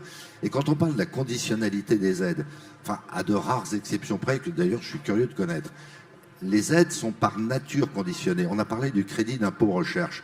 Moi, je peux vous dire, c'est pas le cas de mon entreprise qui ne demande pas et qui donc ne touche pas de crédit d'impôt recherche. C'est contrôlé dans tous les sens, dans tous les sens. Et donc, imaginez que de l'argent serait donné pour être fléché ensuite vers d'autres usages et horreur absolue vers des dividendes, ça n'est pas vrai. C'est contrôlé au moindre euro. Non mais c'est pas ce que je dis. C'est la question du contenu des conditions, c'est-à-dire que elles sont l'argent de la décarbonation va bien aller sur Dunkerque mais il ne sera pas versé, il sera pas versé. Dans le même temps, on accepte que Arcelor fasse un PSE à Fos. Il est là le problème. Sur Sanofi, c'est pareil. Il y a du crédit d'impôt recherche et on accepte que les emplois de chercheurs soient supprimés. Le milliard qui était prévu pour la décarbonation de l'usine ne sera pas versé si l'usine n'est pas décarbonée. Donc n'étant pas versé, il ne sera pas consacré à financer un plan social puisqu'il n'existe pas. Qu'il ne sera pas versé moi, s'il y a un plan social à Fos. Je suis affirmatif. Et je reviens à ce sujet. On le note aussi. Non mais je reviens à ce sujet qui est un point d'explication, on va dire, entre nous sur la conditionnalité des aides. J'ai parlé du crédit d'impôt recherche. Les aides à l'apprentissage. Je veux dire, d'abord, ça a très bien marché. Moi, je suis bien placé pour en parler parce que c'est moi qui, dans les derniers jours de son ministère, est allé voir Muriel Pénicaud au moment de la crise sanitaire en lui disant « Attendez, il y a un risque majeur que le faible nombre d'apprentis qu'on avait, c'était à l'époque 350 000, s'effondre encore parce que les entreprises ne savent pas où elles vont et donc un des postes sur lesquels elles vont rogner, c'est l'apprentissage. Ces aides ont été mises en place. Est-ce qu'elles ont été efficaces ? On a triplé le nombre d'apprentis depuis. Ça fait 40 ans que la France tournait autour en se lamentant, en disant les Allemands sont meilleurs, les Suisses sont meilleurs. C'est une grande victoire collective. Je ne dis pas que c'est une victoire des entreprises elles seules, c'est une grande victoire collective. Est-ce que les aides à l'apprentissage sont utilisées à autre chose qu'à recruter des apprentis? Évidemment non, puisque c'est factuellement à démontrer. Vous recrutez un apprenti, vous avez l'aide. Vous ne le recrutez pas, vous n'avez pas l'aide. Donc voilà, je pense qu'il faut, il faut essayer d'objectiver un certain nombre de débats et se sortir de la tête que les entreprises fraudent, en définitive, en allant chercher du crédit d'impôt recherche pour distribuer du dividende, des aides à l'apprentissage pour distribuer du dividende, ça n'est pas vrai. Non mais juste sur la question des aides à l'apprentissage, le problème c'est que ces aides à l'apprentissage, elles servent à financer le développement de l'apprentissage sur l'enseignement supérieur. Or, le problème sur l'apprentissage, c'est plutôt sur l'infrabac, donc CAP, BEP, etc. Et pour rebondir sur ce que vous disiez sur le lycée professionnel, je suis CPE en lycée professionnel, donc c'est un sujet qui me parle beaucoup. Et mes élèves, le problème, c'est qu'ils n'arrivaient pas à trouver de patron. Il y en avait plein qui voulaient partir en apprentissage, mais il n'y avait pas de patron. Et le souci, c'est qu'aujourd'hui, ces aides à l'apprentissage, ça sert d'effet d'aubaine sur les apprentis de l'enseignement supérieur. De toute manière, recruter un apprenti de master, c'est hyper intéressant pour une entreprise, aide à l'apprentissage ou pas. Et donc, ces aides à l'apprentissage, c'est quand même 20 milliards d'euros, les aides à l'apprentissage en global. C'est élevé, un pognon de dingue. il faudrait les concentrer sur le CAP, BEP pour vraiment développer l'apprentissage sur ces niveaux-là. Ça serait plus économe et plus efficace. Moi, je voulais rebondir sur la question du coût de l'énergie parce qu'on n'est pas allé au bout de la discussion. Dès lors qu'on partage, et je pense que c'est un point important, de se dire qu'un handicap très important pour notre industrie, c'est le coût de l'énergie, moi je vous interroge, quand est-ce qu'on fait un front commun sur la question du coût de l'énergie pour se battre contre le gouvernement français et contre Bruxelles, pour dire qu'il faut sortir de ce mécanisme complètement absurde de rendre à la spéculation le prix de l'énergie ? Faisons la même chose que ce qui a été fait en Espagne. Aujourd'hui, la CGT, elle est trop seule à dire ça. Le jour, vous êtes un homme puissant, monsieur Martin, le jour où le MEDEF dira ça et portera ça, évidemment qu'on aura une toute autre portée dans notre capacité à sortir l'énergie du champ de la spéculation.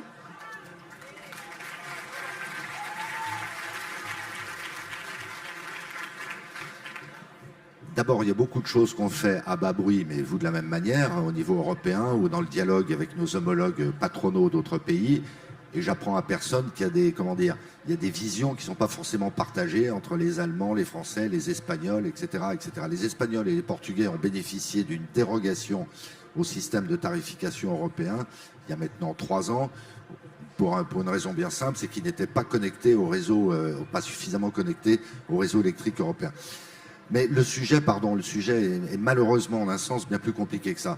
J'ai dit tout à l'heure que j'étais un nucléariste convaincu, et ça n'est pas d'aujourd'hui, et ça ne date pas du problème qu'on a depuis 3 ans sur le prix de l'énergie. C'est bien antérieur à ça. Ça n'enlève rien au fait qu'actuellement le prix de l'électricité nucléaire est supérieur au prix de marché des hydrocarbures. Donc à un moment donné, il faut qu'on réconcilie tout ça et qu'on trouve, et je n'ai pas la solution à l'instant T, qu'on trouve un moyen d'avoir pour les électro-intensifs des prix compétitifs, notamment par rapport aux États-Unis, et pour avoir pour les autres, les entreprises et les ménages, un prix qui à la fois permette de financer l'énorme programme de relance de notre nucléaire, sur les centrales à proprement parler, sur les réseaux électriques, c'est 2 fois 100 milliards en définitive. Tout à fait, mais c'est notre proposition de prix de l'énergie, elle inclut une part d'investissement en fait. Si Oui, mais qui va investir ? Justement, avec ce prix de l'énergie réglementé, si on le sortait de la spéculation et qu'on calculait le prix de l'énergie uniquement par rapport à ses coûts de production tels que justement par l'industrie nucléaire, puisque c'est l'électricité en France elle est nucléaire, en incluant une part pour l'investissement pour décarboner notre appareil productif, ça ferait baisser considérablement les prix de l'énergie. Moi je m'en tiens à ce que dit EDF, parce que tout ça est extrêmement savant. En prenant en compte l'amortissement et la prolongation de durée de vie des centrales existantes, ils ne sortent pas à moins de 70 € le mégawatt. Et ben, le prix du gaz aux États-Unis actuellement, c'est quoi ? C'est 17 € le mégawatt. Oui, mais en attendant, ça permettrait de baisser les tarifs par rapport à aujourd'hui en France. En partant du prix de revient et du prix d'investissement, peut-être qu'on ne serait pas au niveau des États-Unis, mais on serait quand même plus faible qu'aujourd'hui. Oui, enfin bon, il y a les entreprises qui ont contracté quand les prix de marché sont montés à 600 €. Enfin, je ne sais pas si c'est le lieu de débattre de ça. Revoyons-nous pour parler de cette question clé. Bon, et le temps avance, il nous reste un petit quart d'heure avant de conclure et de rendre la scène. Revenons dans l'entreprise. Vous l'avez longuement expliqué, des choix stratégiques sont amenés à être pris face à la crise écologique et à la concurrence dans les prochaines années. Se pose la question du pouvoir de décision. Est-ce que les salariés, qui pour certains voient leur emploi menacé, doivent avoir une plus grande part de pouvoir dans l'entreprise, et surtout, avec maintenant 8 années de recul, Monsieur Martin, quel bilan vous tirez des ordonnances Macron dont Sophie Binet a demandé le retrait en tout début d'interview? Alors, il y a deux approches. En tant que partenaires sociaux, on se doit d'ailleurs de s'interroger sur les mécanismes qui ont été mis en place. Et je sais très bien que c'est vrai à la CGT, c'est vrai dans les autres centrales syndicales. Il y a plus qu'une frustration, un mécontentement lié au fait qu'il y a eu un rapprochement d'un certain nombre d'instances représentatives du personnel. L'autre lecture, c'est de voir les résultats que ça a donné. Je reviens sur le chiffre que j'évoquais tout à l'heure, que je citais tout à l'heure, il n'y a jamais eu autant d'accords d'entreprise. Donc, au titre d'une forme de principe de réalité ou d'efficacité, moi je ne pense pas que le fait qu'on ait révisé de cette manière les instances représentatives du personnel ait été aussi préjudiciable à la qualité et au volume. Le nombre d'accords, c'est pas moi qui le donne, hein, c'est le ministère du Travail. Donc ça mérite quand même qu'on s'y attarde. Et puis j'ajoute une chose. Ces ordonnances ont fixé un nouveau référentiel réglementaire ou législatif. Ça n'empêche pas les entreprises d'aller plus loin.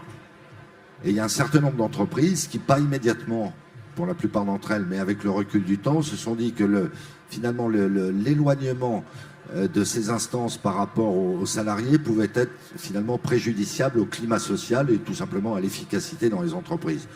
Moi, je vous avoue que dans ma propre entreprise, et tous mes cadres n'étaient pas d'accord, j'ai demandé qu'on rétablisse des CSE par région. Parce que je voyais bien qu'à un moment donné, il y a des expressions qui ne se faisaient pas aussi bien et qu'à la fin des fins, c'était même pas bénéfique à l'entreprise. Alors je me garde de dire que ce que je fais dans mon entreprise, là c'est bien avec ma casquette de chef d'entreprise que je m'exprime, vaut pour l'ensemble du MEDEF parce que c'est vrai qu'on a des nuances d'appréciation dans nos rangs.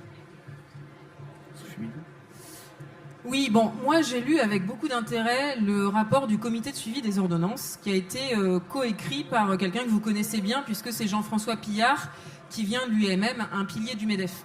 Ce rapport du comité de suivi des ordonnances, il dit que ça ne va pas, que la situation est catastrophique, notamment la suppression des CHSCT, c'est un gros problème sur la question de la santé et de la sécurité des salariés.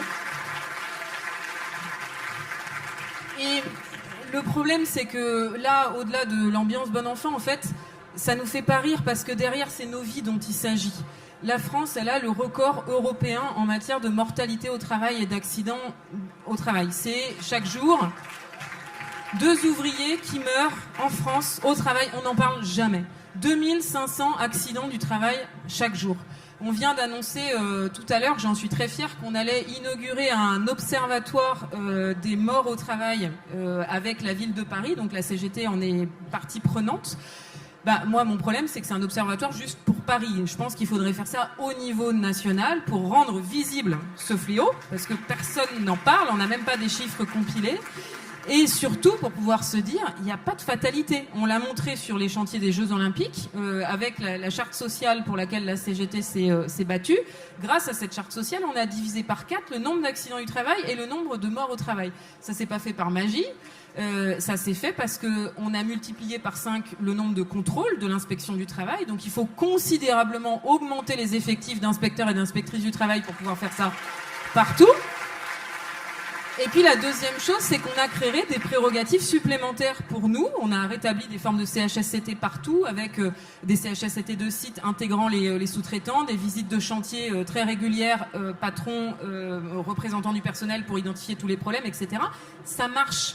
Le problème, c'est pourquoi est-ce qu'on ne fait pas ça partout? Et donc, il faut commencer par rétablir les CHSCT pour mettre fin à cette hécatombe au travail.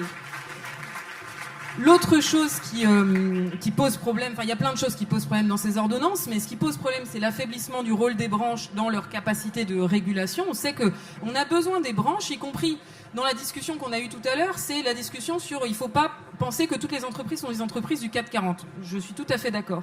Ce qu'il faut qu'on gagne, c'est plus de solidarité entre les donneurs d'ordre et les sous-traitants. Ça se joue à la branche. Pour ça, il faut que les branches, elles soient en capacité de faire des accords normatifs et il faut mettre fin aux possibilités de déroger aux accords de branche et aux accords interprofessionnels.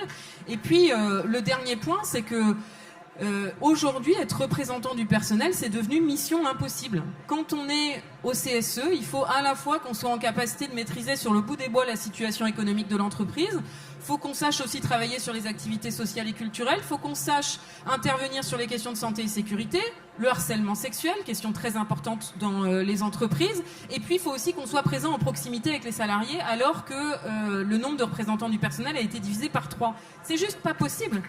Et aujourd'hui, ce que vous, comme nous, constatons sur le terrain, c'est qu'il y a un déficit de vocation. Et moi, je suis appelée très régulièrement par des DRH qui me demandent de venir expliquer dans des séminaires comment est-ce qu'on fait pour recruter des représentants du personnel. Mais moi, j'ai pas de recette magique pour recruter des représentants du personnel. Il faut juste nous permettre de pouvoir jouer notre rôle. Et donc ça veut dire permettre aux suppléants de siéger avec les titulaires. Déjà, ça changerait considérablement la donne. C'est un truc tout simple.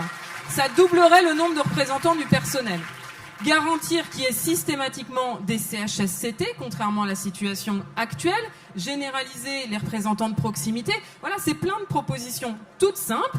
Et le problème, c'est quand est-ce qu'on en parle ? Un de vos représentants a fait un rapport très critique sur la question des ordonnances. Le résultat, c'est qu'Emmanuel Macron a été piqué, puisque comme les ordonnances s'appellent ordonnances Macron, ça a touché son ego, donc il a supprimé le comité de suivi des ordonnances, comme ça le problème est réglé. Quand le thermomètre est trop élevé, on casse le thermomètre. On ne peut pas se satisfaire de la situation actuelle en matière de démocratie sociale dans l'entreprise. Et puis dernier point, nous notre problème c'est pas seulement revenir à la situation antérieure, c'est que il faut qu'on puisse intervenir sur les orientations stratégiques des entreprises. Il faut qu'on puisse avoir des avis conformes sur les aides publiques pour pouvoir les suspendre si elles ne vont pas là où elles devraient aller. Il faut qu'on puisse avoir des avis conformes sur les orientations stratégiques, les investissements, les cessions aussi. Il faut qu'il y ait 50% de représentants du personnel dans les conseils d'administration, dans les comités d'audit, dans les comités de rémunération. Quand est-ce qu'on fait ça en France ? Et pour finir, moi, j'ai un peu l'impression que, en fait, vous avez peur de vos propres salariés. En quoi ? Mais non, mais dans ce cas-là, pourquoi est-ce que nous ne pouvons pas avoir ces prérogatives, notamment, par exemple, pouvoir donner un avis conforme sur les aides publiques ? Il y a très peu de représentants du personnel qui s'amuseraient à suspendre les aides publiques de leur entreprise, puisque derrière, l'impact économique, ils le visualisent. Par contre, je pense que ceux de Sanofi l'auraient fait depuis un petit moment pour interpeller sur la politique d'emploi de Leclerc, qui bénéficie d'énormément d'aides publiques. Enfin, je peux multiplier les exemples, vous avez raison, il ne faut pas focaliser sur Sanofi. Mais donc, dans certains moments, ça aurait pu nous servir, mais c'est rare. Les représentants du personnel, ils défendent l'entreprise, l'emploi et l'avenir de moyen long terme de l'entreprise. Et on le voit, quand les entreprises ferment, on est les premiers à se battre pour retrouver des repreneurs. Et souvent, on est bien seul. Et le problème, c'est qu'on n'a pas de prérogative pour faire ça. On parle tout le matin sur les 50% de représentants salariés. Oui. Un mot sur la charte sociale des Jeux Olympiques, parce qu'il faut rendre à César ce qui est à César. Hein. Oui. Co-présidée par la CGT en la personne de Bernard Thibault et par le MEDEF en la personne de Dominique Carlac, et qui a fait effectivement du beau boulot. Hein. La difficulté que vous avez à trouver des militants en définitive pour assumer tous ces mandats qui existent et qui existent moins de fait aujourd'hui dans les entreprises, c'est un sujet auquel nous-mêmes on est confrontés. Il y a la dimension réglementaire législative, mais il y a surtout une forme de désaffection des uns et des autres qui est très grave de mon point de vue pour l'engagement collectif. Si on est là tous dans notre diversité, hein, si on est là aujourd'hui, c'est que nous-mêmes nous sommes tous des gens engagés. Mais moi je le vois dans les rangs patronaux, hein. On gère quand même 15 000 mandats, et on a de plus en plus de mal à pourvoir ces mandats. Et ça n'a rien à voir avec les ordonnances travail. Et je pense que c'est une de nos responsabilités de cultiver ce sens de l'engagement, à nouveau chacun avec ses convictions, chacun sa sensibilité, chacun ses intérêts, sans quoi on laisse le champ libre à des expressions parfois très violentes. Et donc, moi je suis pour des syndicats puissants, organisés, y compris dans la contradiction. Et je continue. Alors ça, on peut le noter, mais oui, mais non seulement je le dis, mais je le prouve. On est quand même convenu d'engager une négociation sur les parcours syndicaux. Vrai ou faux? Tout à fait. On attend l'ouverture de cette négociation. Eh bien voilà, on va l'engager. D'accord. Bon, par ailleurs, mais c'est pas le lieu de négocier tout ça. Vous savez très bien que dans le cadre de la négociation senior, un peu incidemment, on a fait une proposition relative au nombre de mandats syndicaux. Donc je ne suis pas complètement fermé, loin s'en faut. Je redis que notre pays a besoin de corps intermédiaires, que dans tout ce qui nous divise, il y a quand même des choses qui nous unissent, en particulier, je pense, le fait que nous sommes des républicains, que nous sommes des démocrates, et que même si on a des sujets de désaccord profonds sur des sujets objectifs, eh bien on est capable, parce qu'à un moment donné, il y a des valeurs qui nous réunissent et il faut que ça se traduise, je le redis, y compris dans la gestion des carrières syndicales et autres sujets plus techniques. Non mais juste, moi j'ai un point de désaccord sur l'engagement. Nous, c'est pas ce qu'on constate dans les entreprises, le fait que les salariés aient plus envie de s'engager. Il y a plein de salariés qui ont envie de s'engager, qui ont envie de faire plein de choses. Vous en avez plein en face de vous. Le problème, c'est qu'aujourd'hui, être représentant du personnel, c'est mission impossible. Nous, il y a un vrai problème de burn-out des représentants du personnel qui n'en peuvent plus. Donc ça, c'est une question qu'il faut que vous entendiez. Non, mais il faut que vous l'entendiez. Négociation sur les carrières syndicales. Le souci, c'est pas seulement des aménagements individuels, accompagnement des élus, etc. C'est juste le mandat est intenable. C'est pas possible. On ne peut pas maîtriser, enfin n'importe qui. En plus, la situation est de plus en plus technique sur les enjeux économiques. Enfin, il y a un niveau de technicité très important. On peut pas maîtriser les enjeux de harcèlement sexuel, de santé, de sécurité au travail, de stratégie économique et d'activité sociale et culturelle. La seule même personne ne peut pas maîtriser par cœur toutes ces questions-là, tout en étant au boulot et en étant proche de ses collègues. C'est une mission impossible. D'ailleurs, chez vous, c'est pas la même personne qui gère tout ça. Vous avez une DRH qui va gérer, dans les petites entreprises peut-être, mais dans les plus grosses, non. Et nous, on se retrouve à avoir quelques élus qui doivent gérer tout ça. Et la deuxième chose sur laquelle je voulais vous interpeller, c'est sur la question de la discrimination syndicale. C'est-à-dire que nous, ce qu'on voit, c'est une vraie envie d'engagement de plein de salariés. Et ça, c'est pas du doigt mouillé, c'est les études, toutes les études qui existent sur pourquoi est-ce que les gens ne se syndiquent pas plus. La première raison qui est invoquée, c'était des rapports du défenseur des droits, par 40% des salariés, hein, c'est pas rien, c'est la discrimination syndicale, la peur du licenciement. Et malheureusement, on peut tous et toutes le dire dans la salle, c'est pas une chimère cette peur-là, c'est vraiment fondé. Par exemple, je discutais il y a quelques semaines avec l'Union départementale du Finistère qui me disait, nous, ces dernières, c'était dans la dynamique de la mobilisation retraite, on a eu 4 nouvelles bases dans le privé. Et ces 4 nouvelles bases, nos nouveaux syndiqués ont tous été licenciés. Tous. C'est un vrai problème. Ben oui. Parce que le problème, c'est que dans le temps d'installer la base syndicale, d'avoir des représentants il y a un temps de fragilité qui est très important. Et puis même une fois que le syndicat il est bien installé, etc., on a des cas de discrimination syndicale sérieux. Par exemple, le cas le plus choquant sur ces dernières semaines, c'était la situation de InVivo, une entreprise de l'agroalimentaire où notre camarade Christian Porta donc a été licencié contre l'avis de l'inspection du travail. Donc la direction de l'entreprise l'a fait en sachant bien que c'était interdit. Les prud'hommes ont imposé la réintégration, il n'a pas été réintégré. Les prud'hommes du coup ont imposé la réintégration sous astreinte, il n'a pas été réintégré. Résultat, condamnation à 500 000 €. Christian Porta, notre camarade, a touché 500 000 € de dommages et intérêts par l'entreprise du fait des prud'hommes. Donc on peut dire, très bien, tant pis pour la boîte, elle a été condamnée. Sauf que d'abord ça prend des mois, il a fallu une énorme combativité, etc. Ensuite, je pense pas que ça soit une bonne façon de régler les problèmes. Et surtout, le problème, c'est que c'est une condamnation unique. On n'a jamais eu ça ailleurs en France. Dans la majorité des endroits, ce qui se passe, il y a plein de gens dans la fête qui peuvent en témoigner, c'est que la discrimination, malheureusement, elle fonctionne. Et effectivement, on baisse la tête, on baisse le regard, parce que vous avez nos carrières entre vos mains, vous avez nos vies entre vos mains. C'est ça le problème, c'est que on est dans une situation totalement inégale et vous avez entre vos mains nos vies, les vies de nos familles. Donc on a besoin d'avoir un échange sur les questions de discrimination syndicale pour avoir de vraies protections pour les militants syndicalistes.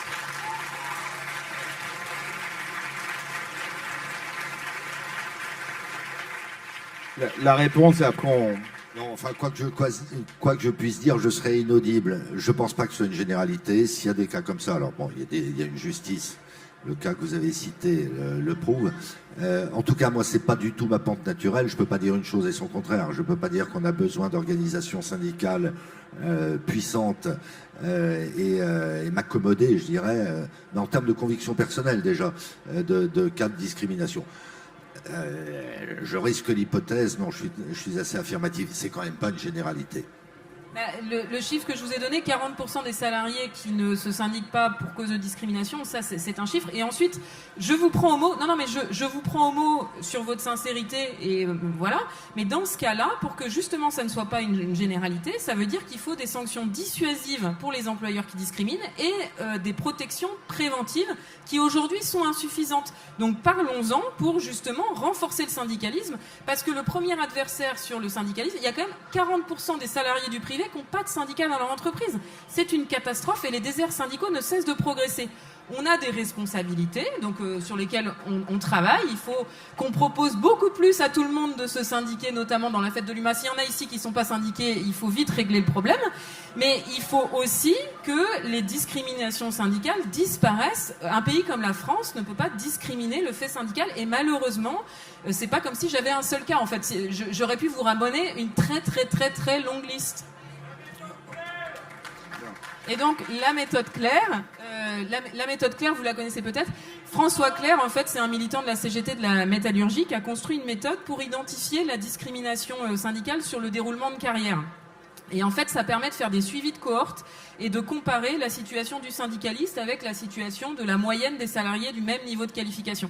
C'est une méthode qui est hyper efficace. Et donc, on a une proposition toute simple, c'est créer un indicateur de suivi dans la BDES pour pouvoir suivre le parcours des militants syndicaux avec le parcours de tous les autres salariés et s'assurer qu'il n'y ait pas de discrimination. C'est une forme de prévention. Et je pense qu'on pourrait créer ça.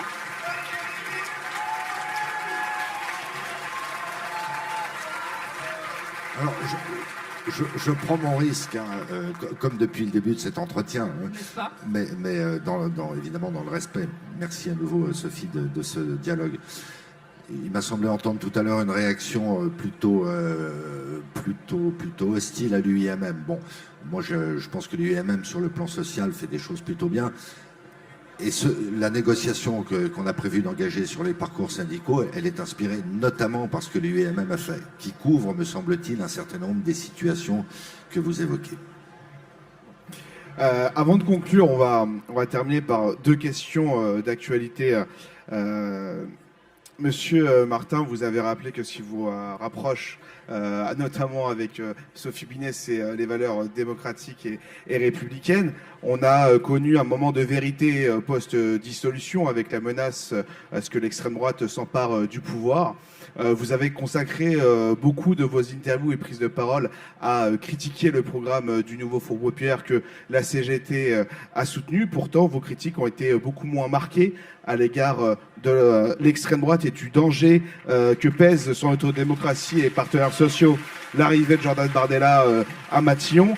La question est cash, mais est-ce que vous n'avez pas aussi une part de responsabilité dans les 10,6 millions de voix RN? Alors, c'est pas votre propos, mais je vais quand même commencer par là. Hein.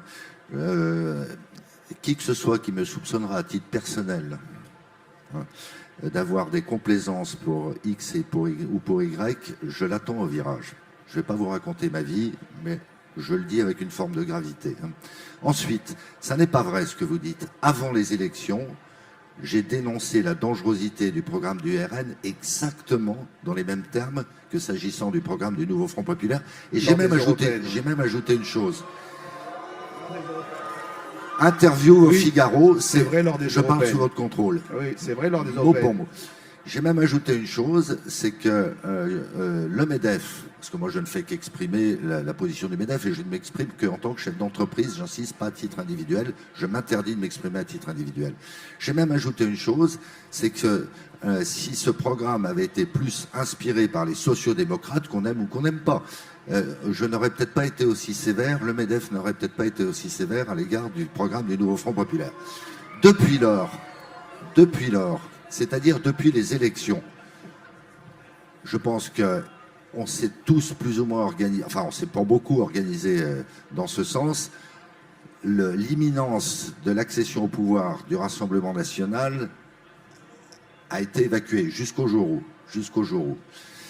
Et le scénario qui tournait, et pourquoi pas d'ailleurs d'un point de vue démocratique, c'était l'accession au pouvoir du nouveau Front populaire.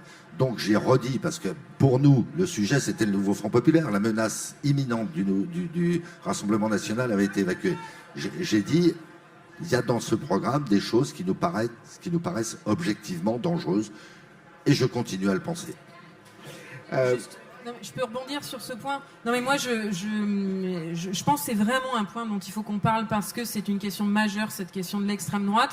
Que là, grâce à la mobilisation de la CGT et de toute la société civile, on a gagné un sursaut. S'il n'y a pas une prise de conscience, ça se transformera en sursis.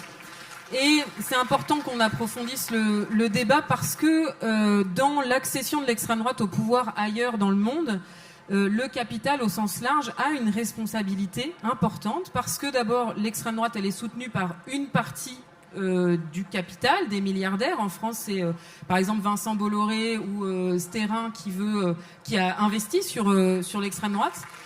Et puis ensuite, on sait que la montée de l'extrême droite, on en parlait au début de l'échange, elle se fait notamment, nous on la voit sur nos lieux de travail. Il y a de plus en plus de travailleurs et de travailleuses qui votent pour l'extrême droite. Nous, on affronte le débat, et y compris on a affronté de façon courageuse, avec d'ailleurs souvent des patrons qui nous ont interdit de nous exprimer là-dessus en entreprise en disant que c'était faire de la politique, alors que pour nous, s'exprimer sur les questions d'extrême droite, c'est être dans le cadre de nos missions républicaines d'organisation syndicale. Mais donc la montée de l'extrême droite, elle se fait aussi à cause de l'explosion des inégalités sociales et parce qu'il n'y a plus de perspective de progrès social. En gros, quand on interroge celles et ceux qui votent pour l'extrême droite, ils sont tout à fait conscients que dans la société, il y a des conflits, mais ils pensent que contre le capital, on ne gagnera pas, que vous avez gagné la lutte des classes, comme disait un milliardaire américain, et que du coup, le seul moyen de gagner, c'est de baisser la position de ceux qui sont juste un tout petit peu plus bas qu'eux. Et donc, ce que je veux dire, c'est que si on veut agir contre l'extrême droite, il faut aussi, là, pour nous, le moyen de faire reculer l'extrême droite, c'est qu'on ait des avancées sociales pour les travailleuses et les travailleurs. Ça, c'est aussi votre responsabilité. Et dernier point,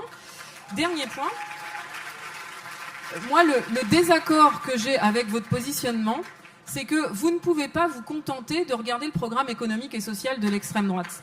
Évidemment que vous êtes assez d'accord avec ce programme parce qu'il ne nous a pas échappé que l'extrême droite était justement sous l'égide de Bolloré et de Sterrin, était dans une situation de séduction vis-à-vis des milieux d'affaires. Et donc, c'est pour ça que la CGT dénonce l'imposture sociale de l'extrême droite, parce qu'elle ne prévoit aucune avancée pour les travailleuses et les travailleurs.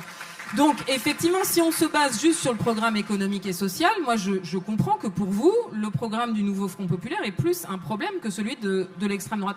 Mais vous ne pouvez pas vous contenter de regarder ça.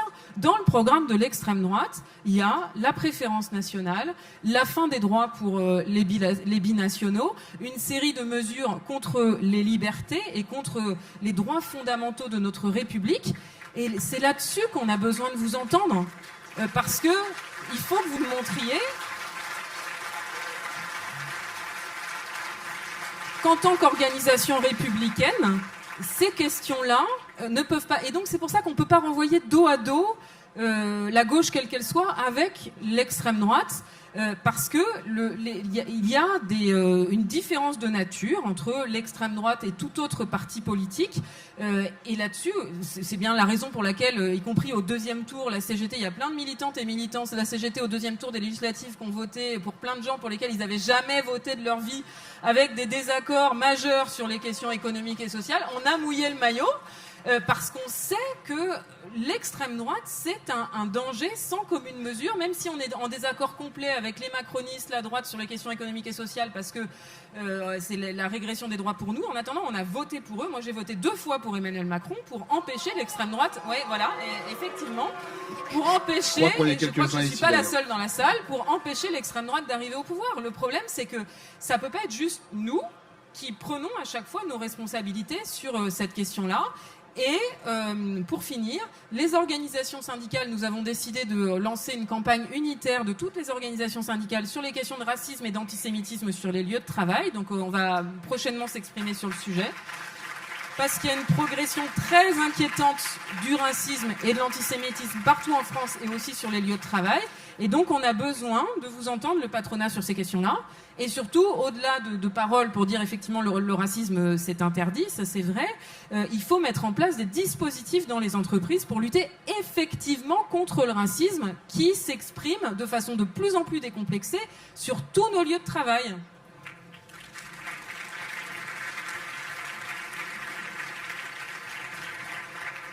Alors, je commence, Sophie, par vous dire qu'on ne peut pas dire une chose et son contraire. On ne peut pas dire que le grand capital soutient le Rassemblement national alors que le Rassemblement national est contre le grand capital. C'est ce que vous avez dit tout à l'heure. Le Rassemblement... J'ai dit que le Rassemblement national était contre le grand capital. Oui. Ah non, j'ai jamais dit ça. L'électorat modeste du Rassemblement national était contre le grand capital. Ah oui, mais ça oui, s'appelle l'imposture sociale du Rassemblement Donc, national. C'est que il y a plein de salariés qui votent pour le Rassemblement national et qui se tirent une balle dans le pied, ça c'est sûr. Ensuite, parce que moi j'aime bien les fêtes, à 2 reprises, et alors que ça pouvait susciter dans une petite minorité de nos rangs des réticences, je me suis exprimé sur l'immigration. Je vous laisse le soin de chercher.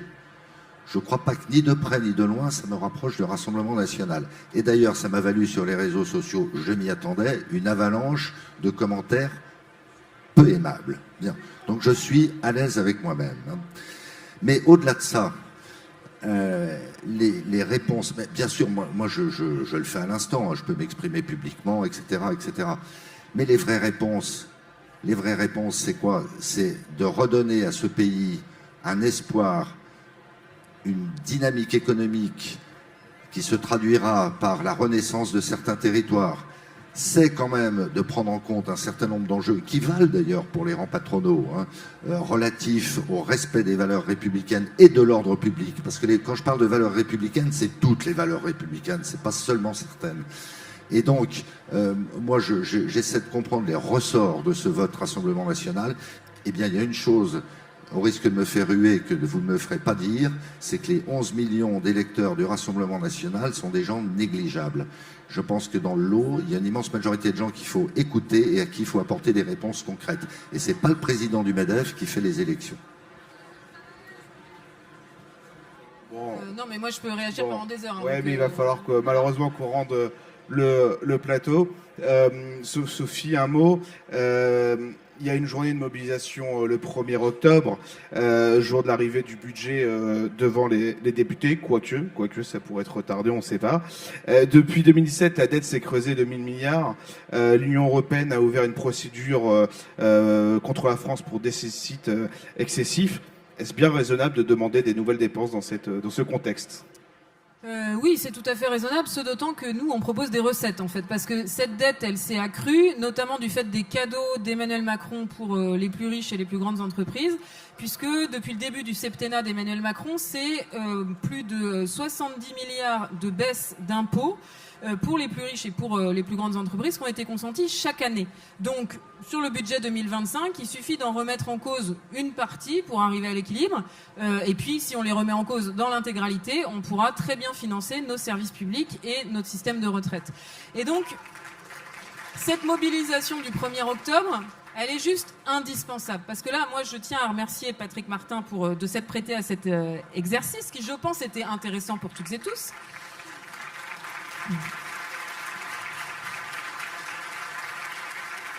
Et donc, à l'issue de l'exercice, on note quand même qu'il faut des syndicats forts, et donc on attend des actes du patronat sur ce point, qu'il faut augmenter les salaires, que le système par répartition fonctionne très bien, est un point d'appui solide, et qu'il faut le préserver. Il faut faire en sorte qu'il continue à bien fonctionner. Magnifique.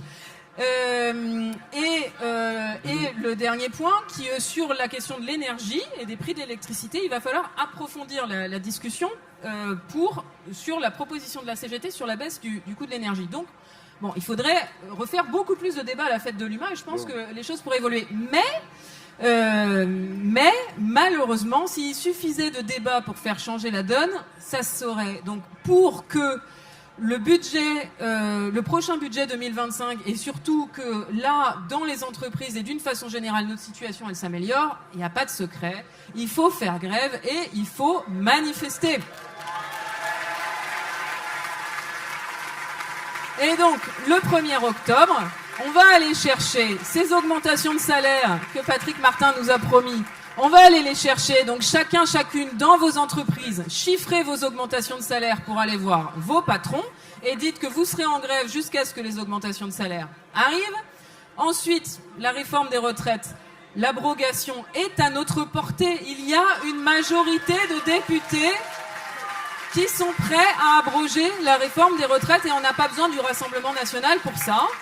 Mais par contre, s'il n'y a pas de mobilisation, c'est sûr qu'on n'aura pas l'abrogation de la réforme des retraites, mais elle est à notre portée. C'est le match retour contre la réforme des retraites, cette mobilisation du 1er octobre. Et puis enfin, évidemment, le 1er octobre, on y va pour défendre nos services publics, indispensables pour la compétitivité de la France, n'est-ce pas, Monsieur Martin ? La question de l'école, tout le monde peut en témoigner ici, il y a des milliers de classes dans lesquelles il n'y a pas d'enseignants en cette rentrée, plus de 1000 élèves handicapés qui ne sont pas scolarisés. L'enseignement supérieur, la recherche, c'est une catastrophe. La France est dans une situation honteuse par rapport aux États-Unis, avec une paupérisation scandaleuse de nos chercheurs, de nos étudiants et de nos meilleurs talents. Et puis, la situation de la santé, c'est juste, je n'ai plus de mots. On meurt aujourd'hui à l'hôpital. Et le problème, c'est que le premier déplacement de notre nouveau Premier ministre, il est allé dans un hôpital. Donc moi, je me suis dit, Mazel Tov, il a compris qu'il y avait un problème. Sauf que pourquoi est-ce qu'il va dans l'hôpital pour nous dire il va falloir faire des économies ? Ben ça, c'est juste pas possible. Non seulement il ne faut pas faire d'économies pour les hôpitaux publics, mais il faut un plan pluriannuel avec des milliards pour financer nos hôpitaux publics, parce que c'est plus possible qu'on meure dans nos hôpitaux.